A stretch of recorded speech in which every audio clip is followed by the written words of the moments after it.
Hello, everyone. We're on day 3 of this Exodus seminar. Brought together a number of scholars from around the world and under the auspices of the production team of Daily Wire Plus. And thank you to them, and thank you once again for all of you for coming. I'll just introduce everyone.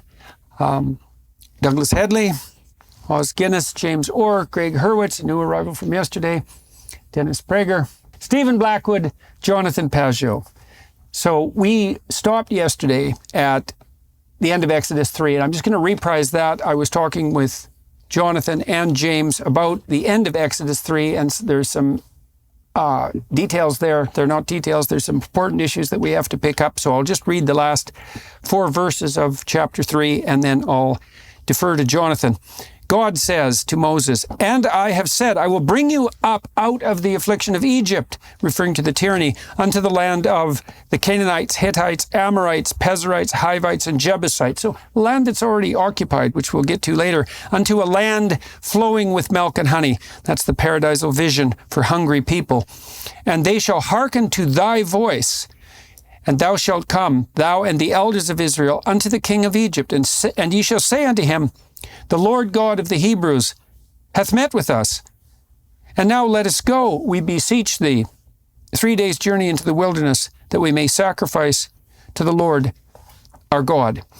And I am sure that the king of Egypt will not let you go, no, not by a mighty hand. And I will stretch out my hand and smite Egypt with all my wonders, which I will do in the midst thereof. And after that he will let you go. And I will give this people favor in the sight of the Egyptians. And it shall come to pass that when you go, you will not go empty. But every woman, it's every Jewish woman, shall borrow of her neighbor and of her that sojourneth in her house jewels of silver and jewels of gold and raiment, and ye shall put them upon your sons and upon your daughters, and ye shall spoil the Egyptians." So over to you, Jonathan. You talked about the importance of that motif. I think it's very important, at least to understand it narratively, because this, I think, is an answer to the big discussion we had about asking the women to kill their children. There is a sense in which the Pharaoh wants to reduce the Israelites to potential that he can rule over. And then what we see now is a kind of a flip, okay, an inversion, where in fact, Egypt will now become that which will provide potential to Israel as it leaves.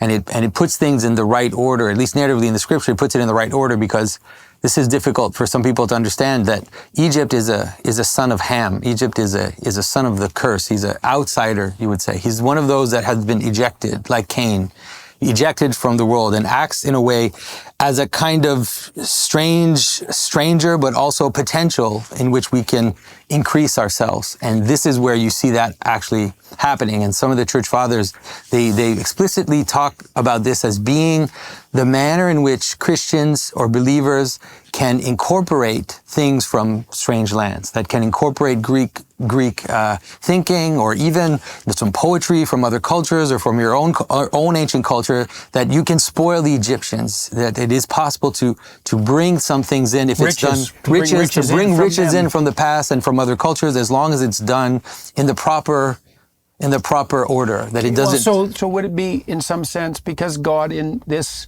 story is the Spirit that's calling the Israelites to freedom, that if you bring in the treasures in the service of the proper good, then that becomes acceptable? And then, James, over to you, because... Well, this is really just a footnote to what Jonathan's put so beautifully just now.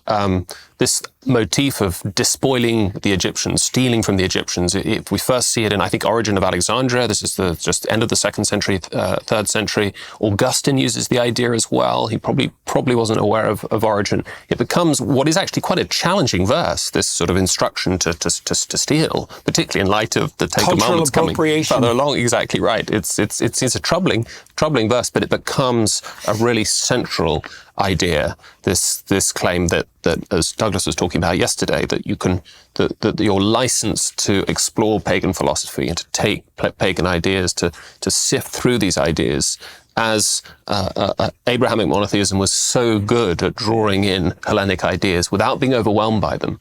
And we can see, even we talked about yesterday, Exodus 3:14, this very pregnant philosophical, metaphysical idea that I am that I am, God's being and his existence, his essence and his existence coming together in one. Augustine says it's obvious that Plato must have read the books of Moses when he's writing about the myth of the cave, and he's writing about objective transcendent reality and so on. And this becomes a really important idea, particularly in the second half of the first millennium, as we move into late antiquity after the collapse of Rome. You have the emergence of the monasteries, particularly under Benedict in 529 onwards, the founding of the famous monastery at Monte Cassino. And there, the idea is that, the monks preserve not just Christian scriptures and Christian texts, but also pagan ones as well.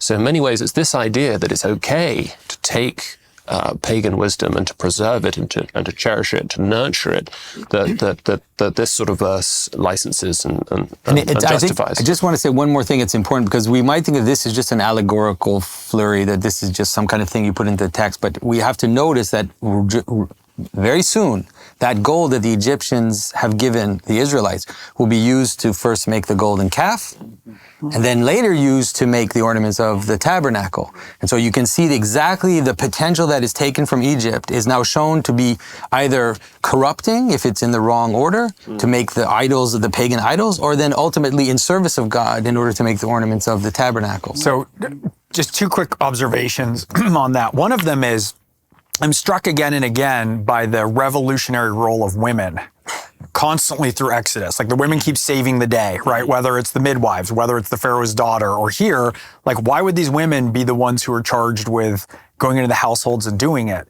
And so, well, one of the best predictors of economic development in the developing world is the freedom and rights associated with women. And there's a mythological similarity between women and the foreign in some sense. And so what you might say is that to the degree that a society is capable of, the patriarchs in a society are capable of attending to and valuing their own women who are other, they're capable of valuing the other as such. And it speaks to security, right? To the lack of need to control women speaks to masculine security is one aspect. But the other thing that struck me is that the empathy here, because empathy is an argument let's say it's ascendant in certain ways in the contemporary culture that might feel like in ways that are slightly corrupted, but empathy used to true end can lead to change in evolution and revolutionary thinking and revolution, and that comes in through them. And the strength of the women here is really remarkable because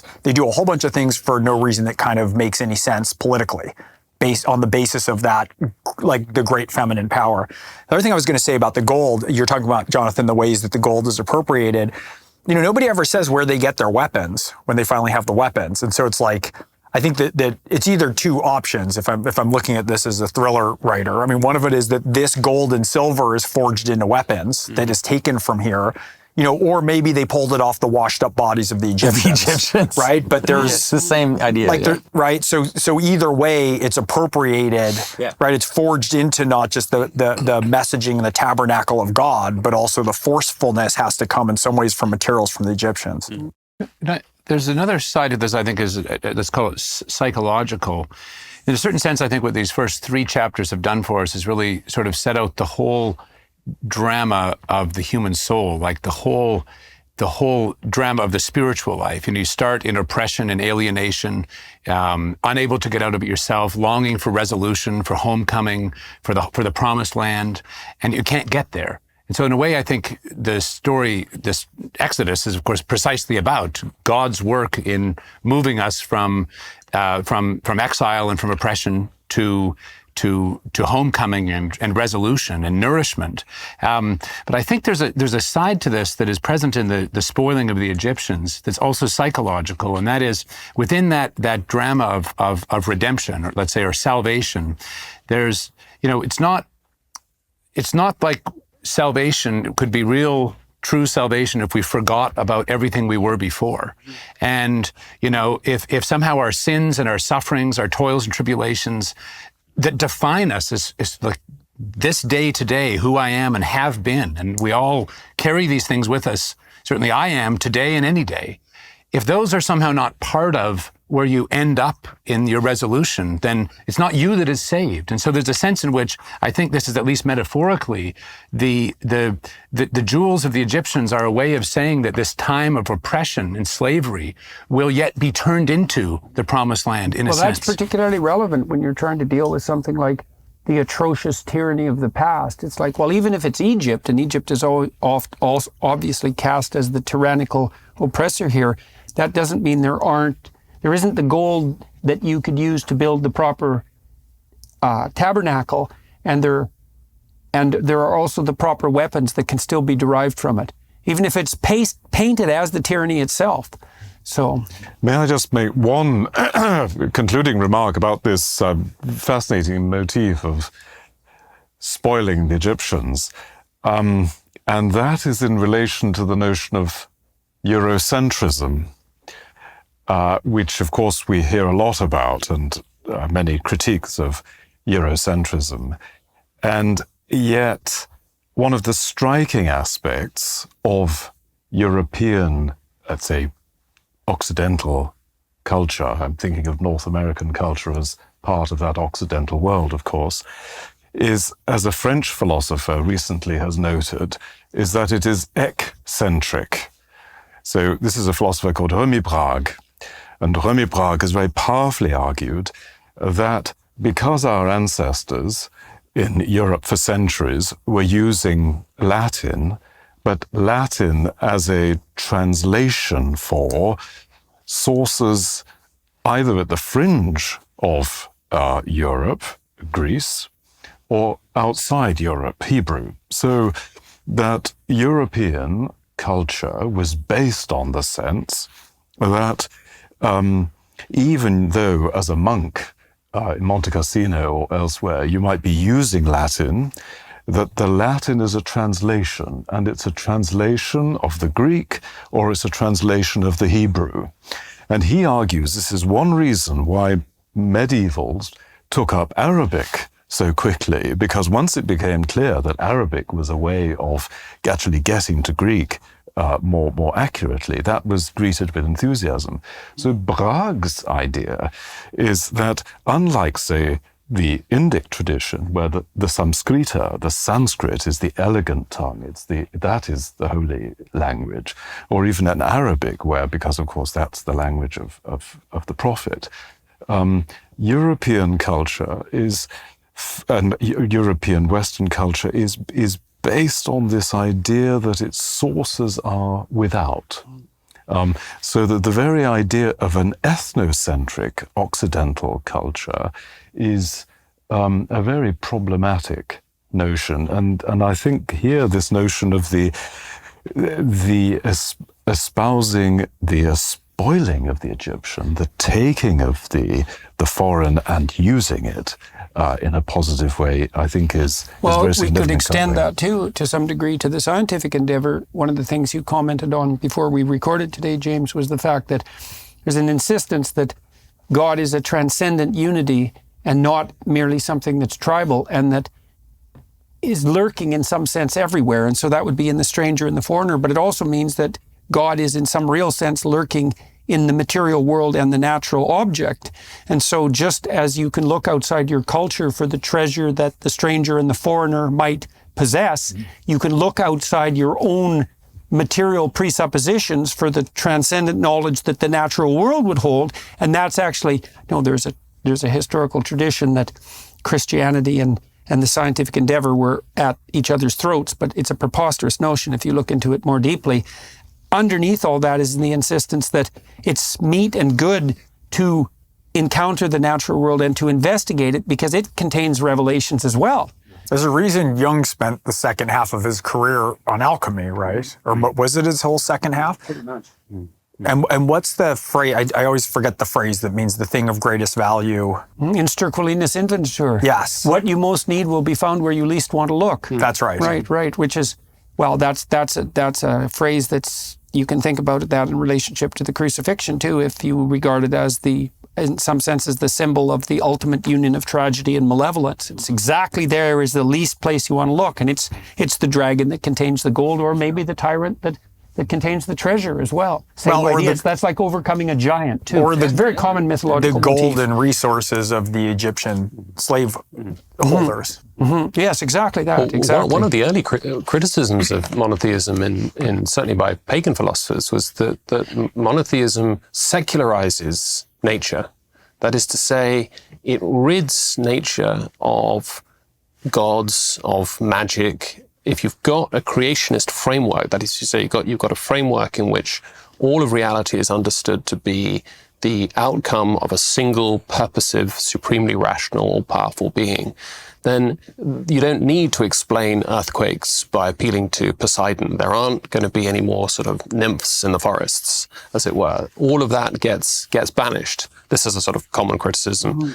And certainly I think it's true that it also brings with it this idea that nature is legible. That is to say, all of nature is legible. Right. Not animated, but legible. Because it de-animates it, too, if you take God out of the equation, right? It reflects the kind of a single creative blueprint of a single source of a single kind of cognitive source of subjectivity, a unified consciousness.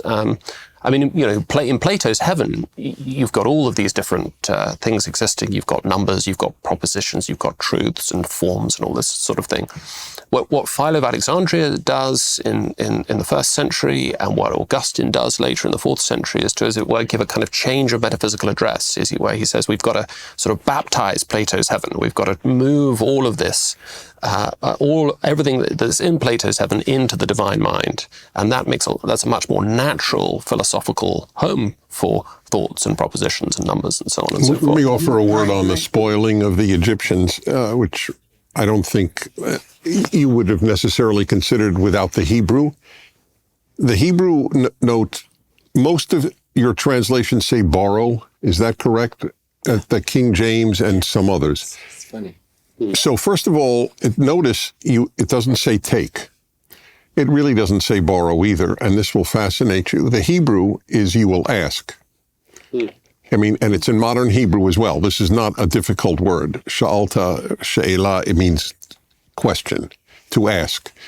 Number two, in light of your point about the women, I think that adds to the point that I'm making. It's much less intimidating to have the women get the jewelry than the men. So in effect, what is happening is, so the women will ask for valuables is not the same as men will take. So I just wanted to note that because I think it's relevant to what the text wants to say.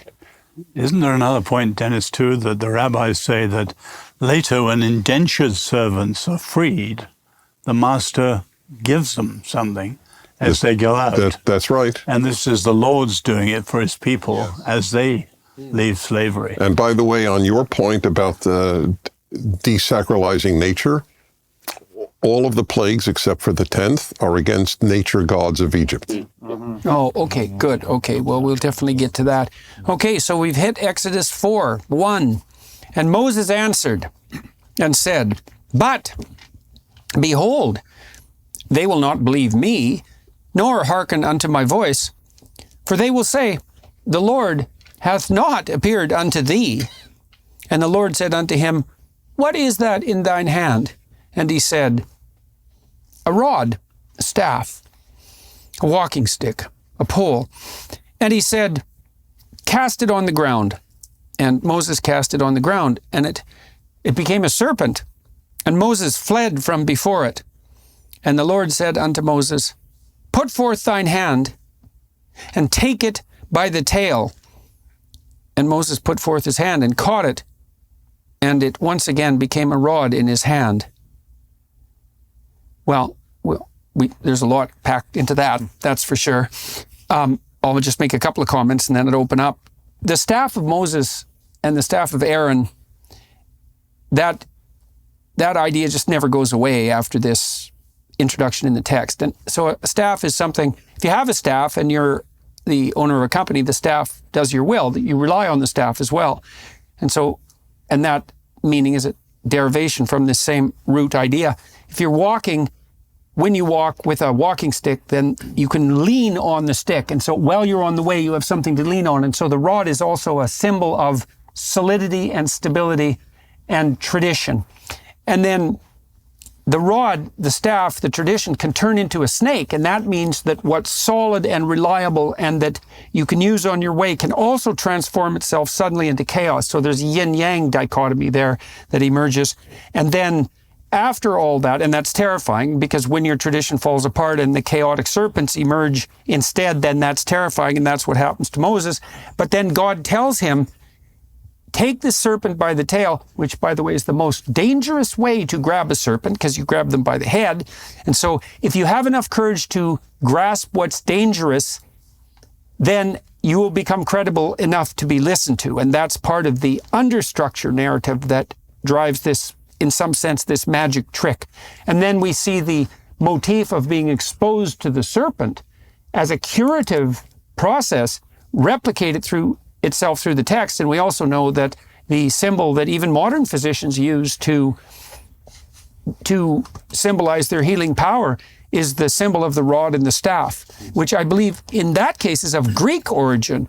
Asclepius, yeah. Right, Asclepius. But there's a parallel there that's there's obviously definitely not. a parallel. Well, and is that historical replication? Is it archetypal replication? I think it's archetypal. Is it derivation from the same source? It has to be archetypal. We'll see it more when we get to the serpent on the staff itself. That story we can maybe talk about it then, but it's definitely a universal story. But it's also referring to the serpent and the tree. You know, in terms of It's interesting because for Moses, as we're thinking about him as the emergent hero, and we were talking yesterday a lot about the fact that his ability to engage transformationally is one of the things that's defining. His ability to see and hear God is what illuminates God to him, though God's already independent in Genesis, as we discussed. But the ability to transform the snake, right, into a staff again is the transformational ability that means it's caused to lead, right? That's the definition of the hero. The hero does both. He casts order into chaos and chaos into order. He's a mediating factor between the two. That's right. So I always think with the yin and yang, people forget the eyeballs. And the eyeballs for me are like Colossus of Rhodes astride the line. That's where you want to stand. And so it's good from evil per the tree, the Garden of Eden, but it's also chaos to order. Yeah, I think chaos to order is actually a better way to understand it. It's the rod to that which is flexible, right? A snake is that's why it also says grab by the tail. It's making you want to understand that it's a tail. It's something that moves and is flexible, isn't solid like a staff. But you can understand it in terms of attention, because that's actually how attention works. It's like you have something undefined. What do? You mentally or physically grasp it, and when that isn't what understand means. That's exactly. And Piaget pointed that out when he talked about children building their what do you call those psychomotor schema to begin with. So the basic preconceptions of perception itself are the gripping element. And so when children are trying to figure out how to see something and therefore how to conceptualize and perceive it, that's why people say sometimes look with your eyes and not with your hands, right? They'll say that to their little kids, but their little kids are literally gripping the chaos of the world so that they can transform it into something stable and reliable. So it's worth making the obvious point that, you know, both the rod and the snake are symbols of sovereign pharaonic authority. The pharaohs would have had a snake in their headdress. I think even more than that, not only the snake, but the pharaohs have a rod and a fly swat. And so the fly swat is also that tail. And so it is a rod and a tail. So the symbolism is that Moses is being invested with a kind of counter-authority, he's becoming the leader of anti-Egypt. Right. So you have to be the master of the staff and the snake in order to lead. Yeah. Well, and that's the snake that eats all the other snakes. Right. So that's a representation of his ability to...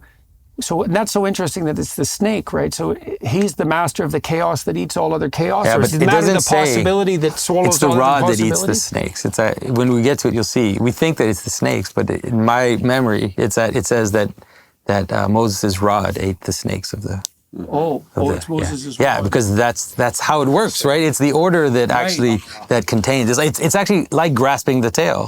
The rod is going to consume the. So it's the a snake. superordinate order that can consume all chaos. Yeah. That's what Moses is standing for. He has and the that's why best- he's an agent of the highest authority. But you can see it as the law itself. Like it's the law and the transgressions. And so it's like one moves. He's able to master, like you said, grab it and it comes back. Yeah, and it's also the shepherd's staff, I guess. The sort of imagery of him becoming the shepherd of his people, and so the rod becomes the shepherd's crook. Chasing away the shepherds, even Absolutely, yeah, that's right. away the shepherds And defeating the pharaohs. What does a shepherd use a rod for? Well, I mean, a shepherd's crook, I guess, Yeah. a staff. Right, and it's to rein in the sheep. Is that also part of it? That's and right. to fight off lions. To rescue I the presume? sheep. To rescue the sheep. To lead the sheep, to round them up. Yeah. Well, we should remember that when you were a shepherd in that time, that was actually a real man's job, because there were lions and they liked to eat sheep. And so part of being a shepherd was like fighting off lions. And so, Are you implying that contemporary shepherds aren't sufficiently No, manly? definitely. I wouldn't dare to do Because that. we have some contemporary shepherds waiting to have a conversation with you, Doctor. By the way, the order chaos thing is so. I'm glad you raised it, and I had not thought of it, frankly, in these terms. But it's for me the central teaching of Genesis. I always tell people I think Genesis 1:1 is the most important verse in the Bible, but I think 1:2 is the second most important. Everything was chaos, and what God does for 6 days is make order out of chaos. So and we are living in the post-God era, and we are living in a chaotic era. And I hope I'm not too contemporary by noting that men menstruate is a statement of chaos. Right. So again, the centrality of the significance of God. Well, that's an anti-rod movement, because Derrida himself said that his deconstructionism was aimed at phallocentrism. It was phallogocentrism, but that degeneration of those categories, especially with regard to male and female, that's not an accidental consequence of the system of ideas. That's a central target of what we call focal attack. And it is an attack on the rod, fundamentally. So... No, I just... Forgive me, I just want to make one other macro point, because that's how my mind thinks. In my many decades of radio and speaking and so on, I have not made as much as I believe in God, I truly do, I have never found that arguments for God's existence are nearly as effective or as important as arguments for God's necessity. Mm-hmm. And that's the point that I want to make here, and we're all making here. No God, chaos. You don't believe in God, at least understand what the consequences of that non-belief are. What's interesting? Go ahead, Greg. What's interesting about that is we keep having these and the more that I've been thinking about this in relation to my, forays into the political or cultural world, this is another consequence of how you align the moral with the strategic. And in some ways, what you're saying is if you make a moral argument, people don't even know why they think what they think. So to come in and say to them, you need to change your moral outlook, right? What you're suggesting is, and why I think that's more fruitful, is it's a strategic approach. And that's a way to lead people in, and then they can decide how high up that hierarchy of understanding they want to move. Well, you can look at this purely psychologically, which I like to do as much as possible, because I don't think you should bring God into the issue unless you have to, in some sense. You either are aiming for something unified, which means something at the pinnacle and something that's the highest and superordinate and most valuable, or you're not, in which case perhaps you're aiming down, or you're aiming at a multiplicity of diverse things which are conflictual. Those are your options. And we know that if your perception is fragmented and if your navigation is fragmented, which is a chaotic state, the consequence of that is anxiety and despair. Because that's actually what anxiety and despair mark, is that you're confident and secure when you've reduced your plethora of potential pathways forward to one path. You know that if you're in a vehicle, it's like, well, Are you going one place or 10? If you're going 10, you can't go anywhere and you're confused.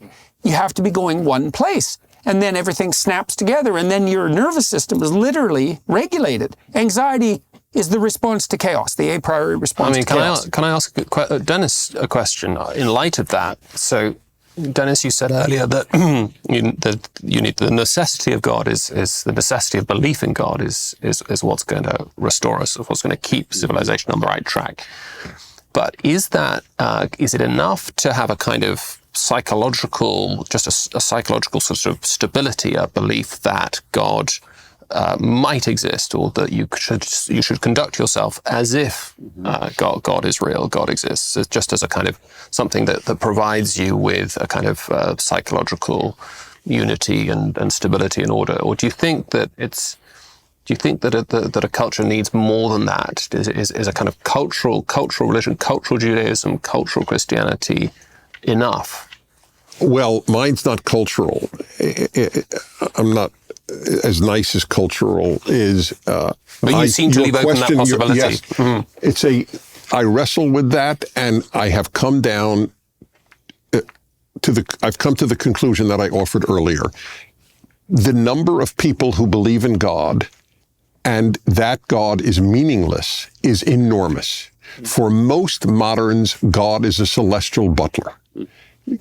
This God, here is my list of what I'd like you to do for me. Have a great day. I am uninterested. I know this is almost heretical for many of my religious friends. I have asked God in my whole life twice for something. Once that my mother not punish me for breaking the vase in the house, and then once as an adult. By the way, in both instances, they were answered. It's a little eerie for me who doesn't ask him for anything. But in all seriousness, I am infinitely more interested in what God wants from me than what I want from God. And that's the way I portray it to people. And they're moved by that, because they know God is not a celestial butler. The number of people who prayed for their dying child and the child died, everybody knows that that's the case. So I hate to use the term, I was going to say tired. Okay, I'm tired of people who say they believe in God, but it doesn't amount to anything. Why is God important? Changes minds. The founders of America, which I think is the greatest country ever founded, and it may fall over. We're at a crisis point. They knew the importance. They were not all doctrinaire Christians. They were all, by the way, cultural Christians, clearly. But they were all very God-centered. When Benjamin Franklin is considered a deist, if deist means Aristotle's unmoved mover, none of the founders were deists. They believed in a God who acted in history. Jefferson, this is almost unknown to Americans. Jefferson and Franklin designed a Great Seal of the United States. You'll find this fascinating. You know what it is? The Jews leaving Egypt. It was not, tragically, it was not adopted. Two of the least Orthodox Christians, small o, wanted a biblical depiction to depict America. The Hebrews left Egypt, we left Europe. So they knew the importance of God, and a lot of believers don't. And so I'm sorry for talking so long, but John,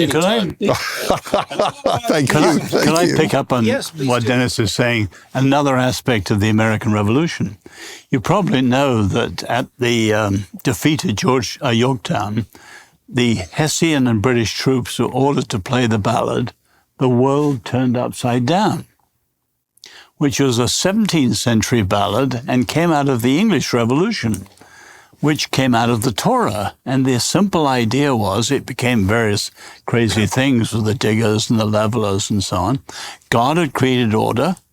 Humans had created disorder. So God, to create order again, turned the world the right way up and turned it upside down. And you have in Acts 17, these men who've turned the world upside down have come here. And so on. And the original idea of revolution was actually biblical, although today it's almost totally taken over by the left. reordering the world and putting it the right way up. Or again, you just say repairing. That's a revolution. Repairing the earth. Yes, repairing the world under the rule of God, yeah. So we could say that you could ask the question not so much what do you have with God, you could reverse it in the Nietzschean sense. You could say what do you have without God? Mm-hmm. And then what you definitely have is you have no centralizing axis, you have no highest spirit in the highest place. And so psychologically, that means chaos and confusion and internal conflict. And then you have no common spirit that unites you. And so then you have conflict. And so I would say that acting as if is the crucial issue. And I was going over that this morning in a class I was doing on the Sermon on the Mount. And Christ says in the Sermon on the Mount, the ordering of his ethical injunction is something like, do and then teach. But it's in that order. But it's not do only, and it's not teach only. It's do and then teach. And so you could say you have this internal mimicry of the Father, the Holy Spirit, let's say, the revolutionary spirit in the proper sense. And then you can communicate descriptions of that spirit. And that's the religious enterprise. And we confuse that, I would say, in some sense, with descriptions of external reality. They're not the same thing. The religious enterprise is the description of the animating spirit and the proper animating spirit. And that's why even in the Exodus story, God is presented as the spirit that calls the hero to lead his people out of slavery. It's not a description of the world. It isn't that the idea that there's wisdom in the world isn't there, but that's not the superordinate idea. And so I think you need both. You have to have the acting as if. That's the primary thing, because otherwise you're a hypocrite. The most famous philosopher of the as if is Immanuel Kant of the 18th century. I mean, just the great kind of father of the Enlightenment. And he's often thought to be somebody who does away with God. He's a kind of precursor to Nietzsche in lots of ways. There was a poet called Heine who said that Kant was much more devastating than Robespierre, because whereas Robespierre just decapitated a king, Kant decapitated God. But I think he had this idea that we can't know that God exists. We can't have theoretical knowledge that God exists, but we must so conduct ourselves in the ethical life as if God exists. Because as free beings, that's the primacy of pure practical reason. So we know its reality as free agents. So you could say in a way that Kant is not actually claiming that, I mean, I think Heine's completely wrong about this, but that it's, God is just a regulative as if, as of. But rather, he is criticizing a notion that, a sort of Aristotelian, Platonic notion, that we can know God by contemplating some abstract object. And he's saying, no, we have contact. We have contact with noumenal reality. Right. We have contact with the divine as free agents. So when we obey the categorical imperative, which he thinks is intrinsically linked to the idea of God, that's the kind of knowledge. We saw that echoed with Moses. I mean, Moses walks by the burning bush, but as we all noted, he does turn to notice. And so I would say we do have access to experience of God if we pay enough attention. And we pay enough attention to the things that, in some sense, transcend our current parochial conceptualizations. So, I mean, I think you're quite Kantian in, I think, your approach, Jordan, in the sense that you attend to the structures of subjectivity and the structures of that are uncovered by psychoanalysis and psychology. But you're also, I think, more, and this is a development, I think. I've not really heard you talk like this until quite recently. This notion of transcendence, not kind of divine transcendence, but somehow that the world beyond, the world as it's given, morality as well, pierces through that kind of your kind of psychological wrapping. I think that's a development in your thought. Just going back to Jonathan's point, there is this, what Kant is doing and what maybe you're doing as well, Jordan, is separating out what you can say about God. So you're just, Kant says we put God behind what we can really know, but we can still have faith in God. We can conduct ourselves as if God exists, but we can't know that God exists. So. I want to return to Dennis's point. I think it's such an important point. And first of all, with your track record on what you've asked God, I think you would get a little bit more confident in future requests. Well, actually, I think I got the requests as God's way of laughing at me. Yeah. Just, oh, so you never asked me for anything? Just for that, I will deliver. Right. And also, you really want to burn one of your genie wishes on a vase? All right, I was 8 years old, all right? Hello, okay. But the point you made that I think is so important is you talked about that you basically, your relationship with God is asking for responsibility. Like, what is your responsibility? What does God want you to do? Right. And that, to me, is the solution. A better prayer. Sorry? That's a better prayer. It's a better prayer, but it's also the solution to when you're saying you're in a car and you need to know where you're going, right? You and I talk all the time about how right now we have an elevation of what people's rights are over what their responsibilities are, right? If you're asking God for things, it's infinite what you might want. And thank God for unanswered prayers. There's a reason why that is a cliche that has entered not only the vernacular, but country music.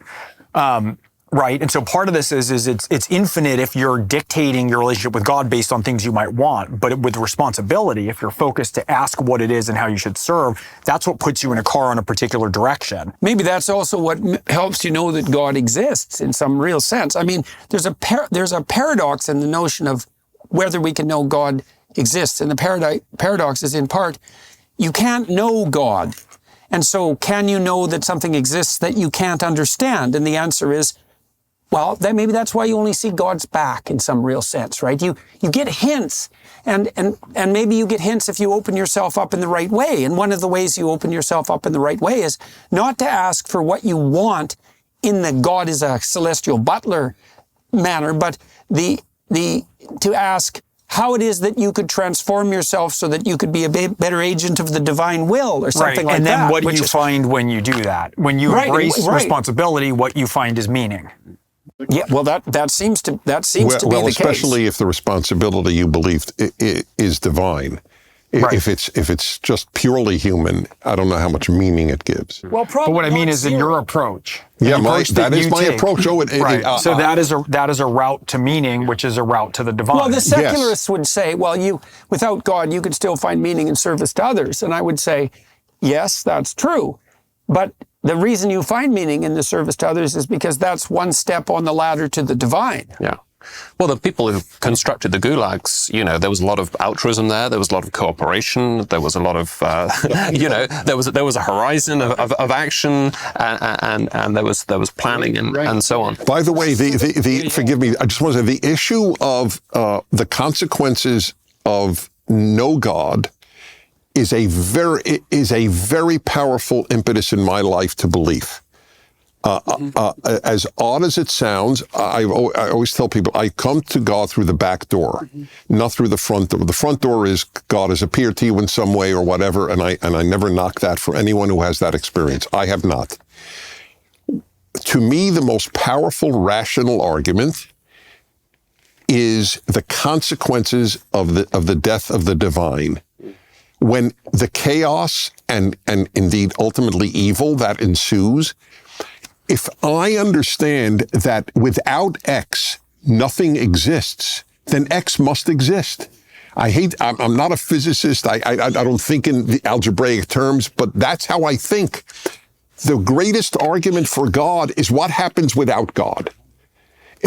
It seems to be, in some sense, the most irrefutable argument. I would say came to my belief the same way. It's like, well, Nietzsche said God is dead, and what's going to happen? His prognostication was, nihilism and psychological catastrophe, and then mass murder on a scale unparalleled, which was exactly right. But Nietzsche would just call this wish fulfillment. He might say, well, maybe reality just doesn't like us very much.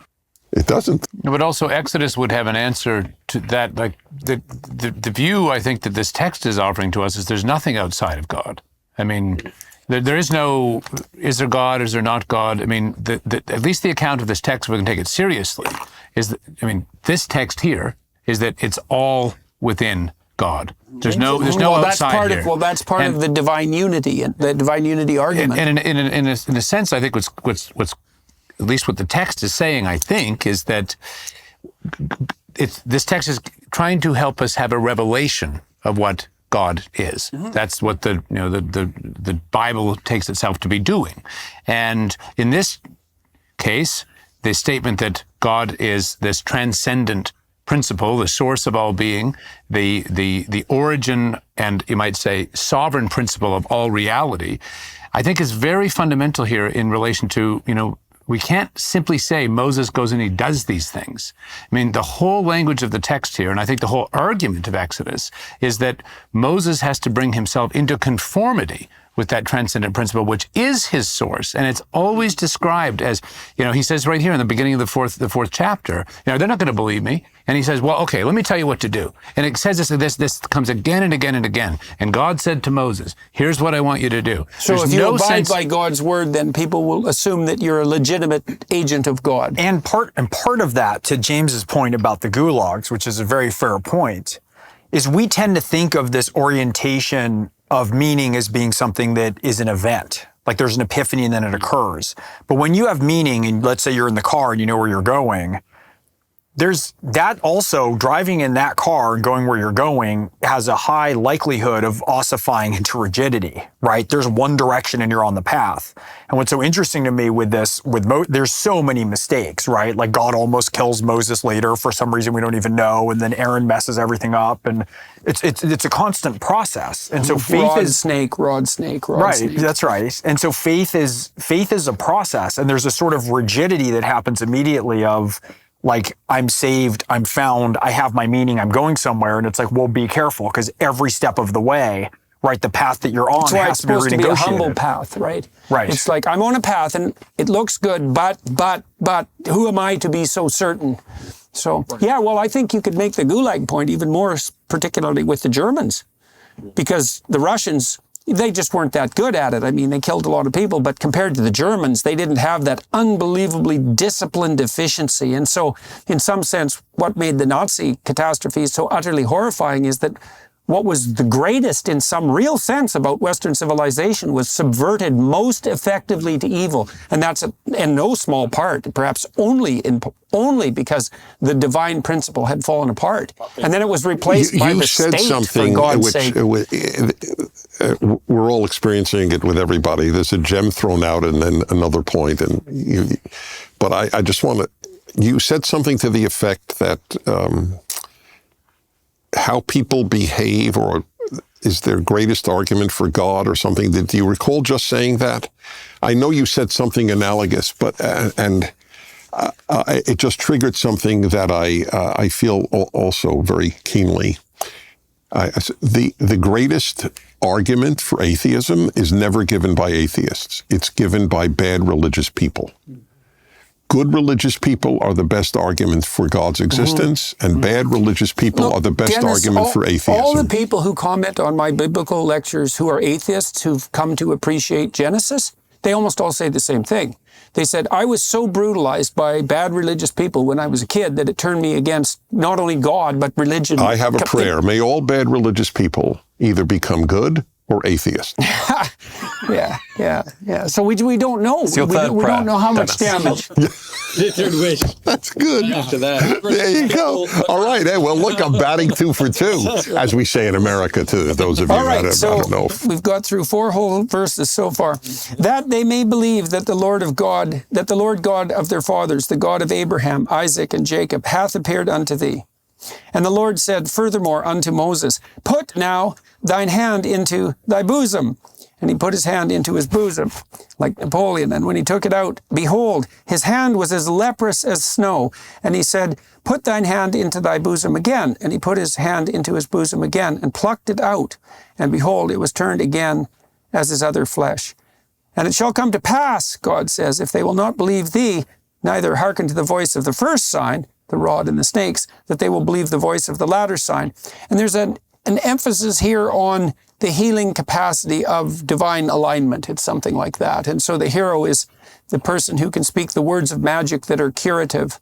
And well, we certainly believe that in the psychotherapeutic sense. So, well, to Oz's point yesterday, believe the voice of the latter. It's the voice of the latter, even though it's visual, right? But I think it's also there to help you understand the first miracle. It's just two versions of the same miracle. It's like moving from wholeness. So one is a vertical to the watery chaos at the bottom, snake at the bottom, Leviathan, all that. And the other one is the periphery to the center. And so it's like move out, disease, move in, find healing. And so I think that's what it's showing. It's like this relationship of the center to the periphery, and the other one is a vertical to that which is at the bottom. And if it shall come to pass, if they will not believe also these two signs, neither hearken unto thy voice, that thou shalt take of the water of the river and pour it upon the dry land. So there's more of his mastery of water there. And the water which thou takest out of the river shall become blood upon the dry land. And Moses said unto the Lord, O my Lord, I am not eloquent, neither heretofore, nor since thou hast spoken unto thy servant, but I am slow of speech and of a slow tongue. And the Lord said unto him, Who hath made man's mouth? Or who maketh the dumb or deaf or the seeing or the blind? Am I not the Lord? It's actually, have I not the Lord? Now, therefore go, and I will be with thy mouth, and teach thee what thou shalt say. And he said, O my Lord, send, I pray thee, by the hand of him whom thou wilt send. And the anger of the Lord was kindled against Moses, and he said, Is not Aaron the Levite thy brother? I know that he can speak well. And also, behold, he cometh forth to meet thee, and when he seeth thee, he will be glad in his heart. And thou shalt speak unto him, and put words in his mouth. And I will be with thy mouth, and with his mouth, and will teach you what you shall do. And he shall be thy spokesman unto the people. And he shall be, even he shall be to thee instead of a mouth, and thou shalt be to him instead of God. And so now we have this building of an intermediary structure. Jonathan, you've maybe got some things to say about that. I think that this is the beginning of this idea of the importance of the intermediary structure, but not just importance, but also the manner in which God will fill the world is through something like that. And so it's really radical what he's actually saying. He's like, I'm going to set up a structure in which you're going to be God to Aaron, and I'm going to be God to you. And so it's going to be like this hierarchy of sub-gods. And you'll see this. So this is just the first example of it. But then as the text continues, there'll be all these different iterations of this intermediary structure, whether it is the structure of authority that his wife's father is suggesting, and then whether it be the law itself. The law is these mediations. Jonathan, why do you think that first mediation or the first appointed sub-God has to do with him being, right? Because it's just as easy for God to say, I will make thee speak clearly. Yeah. Why is the first choice somebody who can speak for him? Is it that proximity to God requires a sort of inarticulateness, that the closeness to God means it can't be conveyed as clearly, and thus the need for... I never thought about that. That's actually a very interesting idea. Because Moses is someone who, by the nature of his experience, can be inspired by God, but he can't translate it into language. Wait a minute, if you speak articulately, you're not close to God? Well, I think it's... I think it's a twist. Well, in light of that...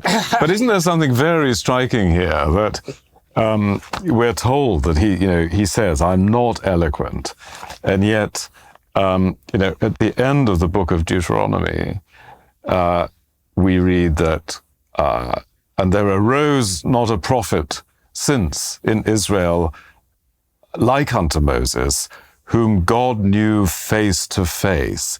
Now, so this idea that Moses is the prophet par excellence, and yet we're told, he says, I'm not good with words. I mean, well, it means you can be good without being able to think verbally. That's part of it. Well, clearly he grew. Well, there's the seeing face to face, of course. There's a That's narrative trope of the blind prophet. There's many narrative tropes like that where you'll have someone who's deficient in the prophet who doesn't see but actually sees spiritually. So it's like this and the need for the But storytelling here's the opposite, intermediary. right? He sees God face. He says, I just mentioned Deuteronomy. He sees him face to face, but he's a mumbler. He's a stumbler. I really appreciated the point that you made yesterday, Jonathan. I think that this idea that Moses is without logos, and I'm not sure how it's translated in the Septuagint, the Greek translation of the third century BC of the Hebrew Scriptures, that Moses is so he's stumbling, he's without speech, but logos, of course, he's without reason, and as it were, he's the perfect vehicle for the divine logos. That was what you were trying to say, I think, right? And he's being prepared not just for divine revelation, but for the specific revelation in the Decalogue. And it's important to understand the mediation. So the difficulty with mediation is that as you go down the mountain, as you come down, then there's the problem that things can start going off key right away, because that's the problem of mediation. It's like on the one hand, it offers the identity down into the particulars, but also then it starts to get wonky. Sure. And so if Aaron, you're up on the mountain, someone might make a golden calf while they're down at the bottom. But that's exactly. But it's Aaron who makes the golden that's calf. right. It's the one that God establishes as the second tier. That's right. That's right. Okay. So what But it's the mediation is starting to. The danger of the mediation is starting to appear. The Luciferian intellect is supposed to be subordinate to the process that has the divine revelation. That's what it means. And that's what it means. And that's what Ian McGilchrist has said about how the brain should function properly, right? Is that the left hemisphere is the arrogant intellect in the fundamental sense of the word. And it likes to think that what it knows is everything. And properly it should be subordinate to the right, which is inarticulate, but which has it has the ability to look up fundamentally. Well, so St. Gregory of Nyssa, who I've mentioned a few times in terms of his commentary on this, he goes exactly towards McGilchrist. I don't know if McGilchrist is aware of him, but so he says that Aaron is the helper, and he presents him as the guardian angel. He says Aaron is like the guardian angel, and each person, like in the cartoons, they have an angel on their right shoulder and a devil on their left shoulder, and both of those are something like their Aaron, the two possibilities of Aaron. So it's like an influence which can pull you in one direction or the other, and you have to be able to see the good helper and be careful of the bad helper. If you're orienting yourself properly in the world, I would say in relationship to your own intelligence and your own verbal acuity, you want to keep that Luciferian intellect subordinate to the ability to see the burning bush when it manifests itself. And that's why attention should be subordinate to verbal acuity. Because you want to be open to the revelation of the divine, because that's what keeps your Luciferian intellect in check. And I would say that's partly why it's reasonable for someone like Dostoevsky and then Solzhenitsyn to say, beauty will save the world. Because you have a revelation of the divine in the apprehension of beauty. And that has to be translated into the verbal before it's... Yeah, so attention, definition. Attention first, definition second. Well, and I would say the heavenly hierarchy, most fundamentally, is the hierarchy of attention. That is what it is. Is there also not, I mean, what do you make of the fact, I mean, Moses is hardly portrayed here as, the hero. God says go. He says, oh, who should I tell them sent me? And then he says, okay, well, listen. He says, well, they won't believe me. He says, okay, well, here's 2 miracles. Oh, but I'm not very eloquent. So, I mean, we're here's back what's to the interesting. overripe cantaloupe problem a little bit. Moses is not doubtful that this is God. This is not a matter of, I don't believe this guy. I mean, he knows he's talking to God, and God is telling him to do this, and he's trying to get out of it, right? I mean, clearly, 3 or 4 times trying to say, no, not me. So what I'm trying to get at is, and then God's going to kill him. And so what I'm trying to ask here is, what does this mean for us? Like, what is, it appears as though obedience is also necessary to the revelation. To the right thing. Yeah. To the revelation from God. It's a very common motif mythologically, though, that the hero flees when first confronted with the dragon or the giant or with his responsibility. And I think that's a reflection of the fact that even if you're good, like Moses, and ready in some sense, when push comes to shove, you still might think, well, I'd rather be like Abraham. Maybe I'd rather be back in the tent eating peeled grapes. And that's not presented as a virtue here, I don't think. No. I don't think it is a virtue. I think it's a human failing that's built mercifully into the narrative. That's Clint Eastwood. It's Clint Eastwood in Unforgiven, right? It's Kevin Costner at the opening The Bodyguard, right? This is a motif that's everywhere. And part of it goes into, I think, Dennis, you were remarking yesterday that a lot of people who are the leaders who we want, would not be people who want to be leaders, right? That's a trope that's quite old. They don't want power, for sure. That's right. And so the fact that Moses is kind of hemming and hawing on the one hand seems like, he's kvetching, right? But on the other hand, there's an aspect that you want somebody who's not saying, great, I'm so glad God spoke to me, I got this, right? Well, and also, get behind me, God, here we go. And isn't the message here that to regular Joes like me, that God can use you, right? I mean, your impediments, you're not being articulate, you're not being the right. I mean, the message here surely has got to be that God's work is brought about by broken vessels, by imperfect people. Also, maybe even more than that, in some sense, is that the brokenness might be a precondition for a kind of revelation that couldn't occur without that particular kind of brokenness. And that touches back. But again, remember what he's facing. I mean, my family were friends of Wilberforce, and I'm always amazed at his personal mission statement about slavery, which in his day was an incredible idea. But imagine this. I mean, slavish people and the greatest empire maybe ever. Right. This is incredible. And no necessary preconception that slavery's in some essential sense wrong.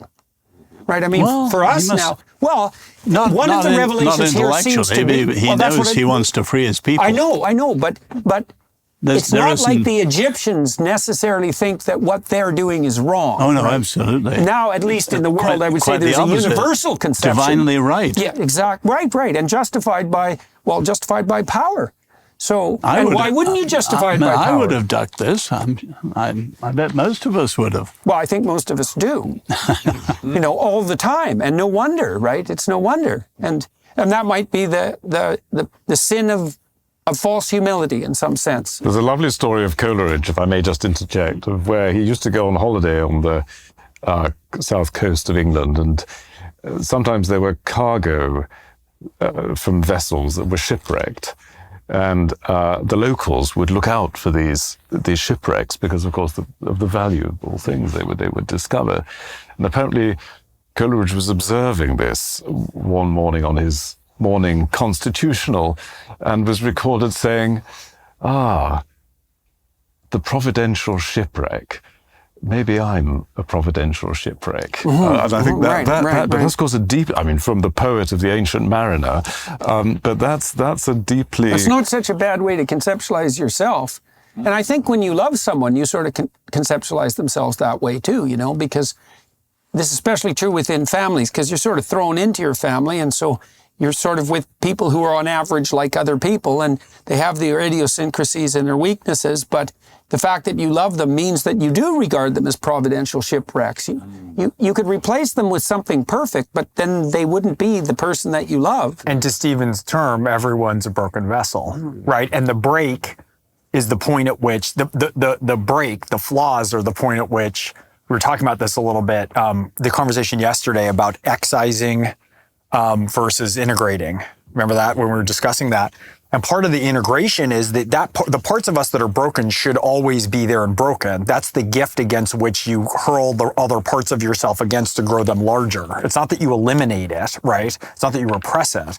And so all those broken aspects of it, and the broken vessel is, it's the God-given or evolutionarily selected, depending on which way you come from it, gift that gives you the thing against which to hone yourself.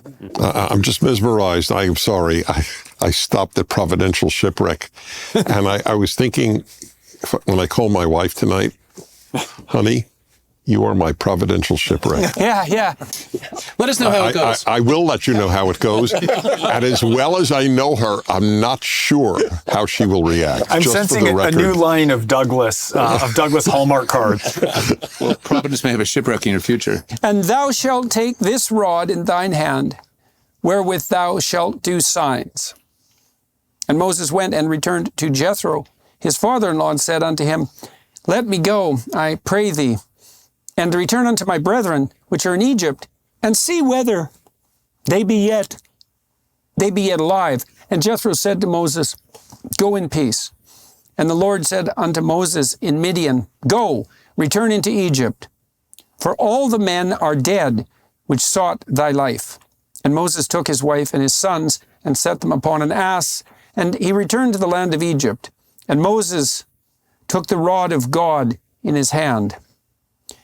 And the Lord said unto Moses, When thou goest to return into Egypt, see that thou do all those wonders before Pharaoh, which I have put in thine hand. But I will harden his heart, that he shall not let the people go. And thou shalt say unto Pharaoh, Thus saith the Lord, Israel is my son, even my firstborn. And I say unto thee, Let my son go, that he may serve me. And if thou refuse to let him go, behold, I will slay thy son, even thy firstborn. And it came to pass by the way in the inn that the Lord met him and sought to kill him. Then Zipporah took a sharp stone and cut off the foreskin of her son and cast it at his feet and said, Surely a bloody husband art thou to me. So he let him go. And then she said, A bloody husband thou art because of the circumcision. And the Lord said to Aaron, Go into the wilderness to meet Moses. And he went and met him in the mount of God and kissed him. And Moses told Aaron all the words of the Lord who had sent him and all the signs which he had commanded him. I got to stop there for a second. I do not understand what happens in the section with Zipporah. So, Can I offer? Yes, please do. I thought you might have All some insights into that. So let me do it narratively for you first, and then maybe you can get a sense of what is going on here. So what's happening here is actually the same thing that happened with the rod and the snake. And it's the same thing that happened with the diseased hand and the let's say healed hand in the heart. Okay, so and it's the same thing as removing the sandals, that Moses removes his sandals as he goes into the burning bush, and it's ultimately the same thing as escaping Egypt and going up the mountain. It is about removing the thorn and finding the heart. And so the circumcision is the garment of skin that is removed in order to reveal the central rod. Okay, but it's also the mark of the foreigner, at least for Israel. It is that the way that I recognize someone's not one of us is because he's got that garment of skin. So you remove the garment of skin, but that removal of the garment of skin is all about this idea. So that exposes the rod. That's the circumcision right. idea. Circumcision. It's the snake that becomes the rod. It's all of these things together. And a return to Eden. It's a return to Eden because you remove the garments of skin and you enter into. So the same. He removes the sandals. So it's an exacerbation of nakedness. Yeah, the circumcision. To the pre-lapsarian, the pre-fall state of Isn't it nakedness. also an inoculation, like the blood for God to pass over on Passover on the door when she touches him with the blood? I don't know. I've never thought about that particularly. But if you think about it, I mean, when she says she cast it at his feet, and in other... But it's the sandals. He removed his sandals to get into... So it's a relationship between this garments of skin and the feet. It's the bottom of your body. I read somewhere that feet is also... There's sexuality related to it as well. Isn't feet code for different... Aren't there different interpretations of what that means? Well, not in this case, but in root. The word is generally regel, which doesn't mean much here, but the holidays, for example, when the Jews would go to Jerusalem by foot are called feet. The Shalosh Regalim, the three festivals are the 3 feet. I don't know if that helps you in any way. But it's in the story of Ruth and Boaz. In the story of Ruth and Boaz, Ruth uncovers Boaz's feet. So there's a sexual connotation. That is a sexual connotation. Okay, so in part of this is... She uncovers, it's related to so it's related to circumcision. But there's a painting of him in a certain regard that allows God to pass over and not kill him. I don't think it's that the God was going to kill, my understanding is that God is going to kill his son. That is so to be completely unhelpful, I'll just tell you that when I wrote my commentary, I perused everything I could find. we don't know exactly, and we don't know that in particular. Right. Was it Moses or the son? Maybe ambiguity is also... That's right. That's exactly right. The fact is, though, that she saved them. Yeah. That's important. Okay, And so it's also Zipporah that- saves... Okay, because I don't Yeah. understand Because she's this not section, Israelite, so- by the way. That's She's right. she's also a She's foreign woman. Midianite, right. She's a foreign woman, but Another she... foreign woman, But another the woman, and Egyptians, another yeah. foreigner. Who saved the day. It has to do with spoiling the Egyptians in a certain manner as well, because here's now the foreign woman who is properly removing that which is, let's say, improperly foreign, but let's say keeping that which is properly foreign, because she is a foreign woman, and Moses only has, at least that we know, only has foreign wives. Right, and so it's not. We have to be careful, because we don't want to say, like, you have to just remove the strange. No, it's a more subtle relationship. It's that you have to remove the strange that's not part of the system. So think of a basketball team. All the strange that is part of the system. So think of inside. a basketball team, right? If you have bad players, you have to get rid of them. If they don't fit, you don't want people doing something else while you're practicing basketball. If you got someone practicing the accordion, it's like, no, that's strange. Remove it from the basketball practice, please. But you have to keep your eyes open for that which is new and potential and not part of your system, so that you can integrate the proper strange into Dennis, the isn't there world. something rather simple and basic that is often, I read in the rabbis, what was the sign of the covenant for Abraham? This is the sign of the covenant. It was circumcision. It's circumcision. But the So question is, clearly, why is Right. that a sign of the In covenant? fact, the Hebrew, No, but in you other all words- know the word bris, or many of Yeah. you. First, it's called the circumcision, but bris means covenant. Yeah. It's Brit Milah. It is the covenant of circumcision. But doesn't the point here that a lot of people make is that here's the leader and his son is not circumcised? That's right. It is an so issue. it's time he Yes, God took on hello. the sign of the Yeah, covenant. that's part of it, definitely. the great prophet. What I was saying we don't know is we don't know why God got so angry, and we don't know at whom. Yeah, That it was looks your like point. there's a piece of the story that's That's missing. It right. feels That's that way in the narrative. And by the way, whenever I've come to that, it's not often, where there's a piece clearly missing to us, I always console myself, because I want to understand everything, but not everything in life, but everything in the Torah.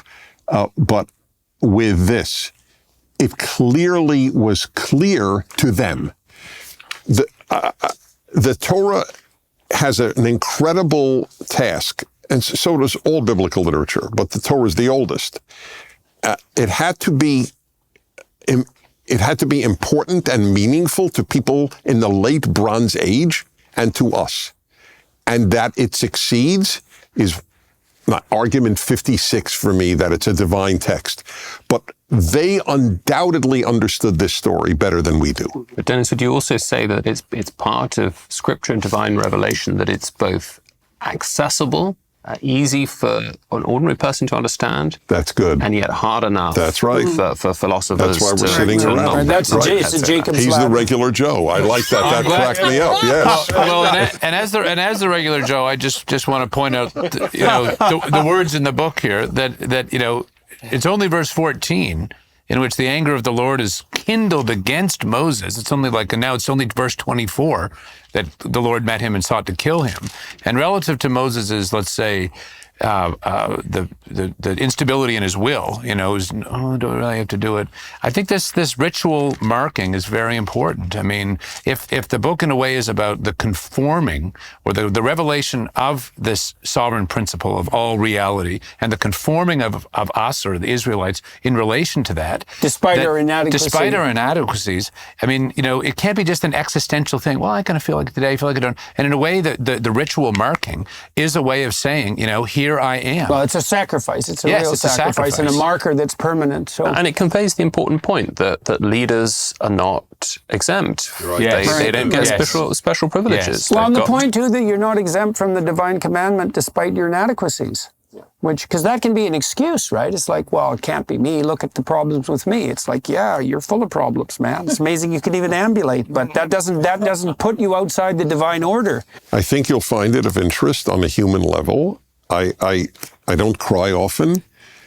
I cried at both my son's circumcisions. And I'm not big into prayer, which is my own problem. I fully acknowledge I'm much more into study. But I was overwhelmed by being part of this tradition from Abraham to the present, that Jews did this in concentration camps, in pogroms, and I'm doing it as well in California in the 21st or 20th century. I just want you to know how much it means to many Jews. And I fully acknowledge it transcends the rational. Well, we're trying to understand why. Part of something so much bigger than me. I'm continuing this people that has been, the bush that is not consumed but burned all the time. So just I thought you'd find that of interest because how powerful it can be. So the narrative picks up By the way, again. forgive me. I got a call from a guy in San Francisco. This is the joy of doing a radio show, who was the head of No Circ, which, needless to say, would be in San Francisco. Not only anti-circumcision, but was working to have his foreskin restored. And I will never forget. I was a little, it's very hard to stun me after all these years of radio. And I said, I'm sorry, did I get that right? You are working to restore your foreskin? And then I don't normally insult callers. I just said, you must be very bored. And that was the end of that. I love that it's called conversation. No Cirque, and he called into your show's like Cirque du Soleil. It's like a celebration. He needs some branding help. All right, so back to the main narrative by all appearances. And the Lord said to Aaron, go into the wilderness to meet Moses.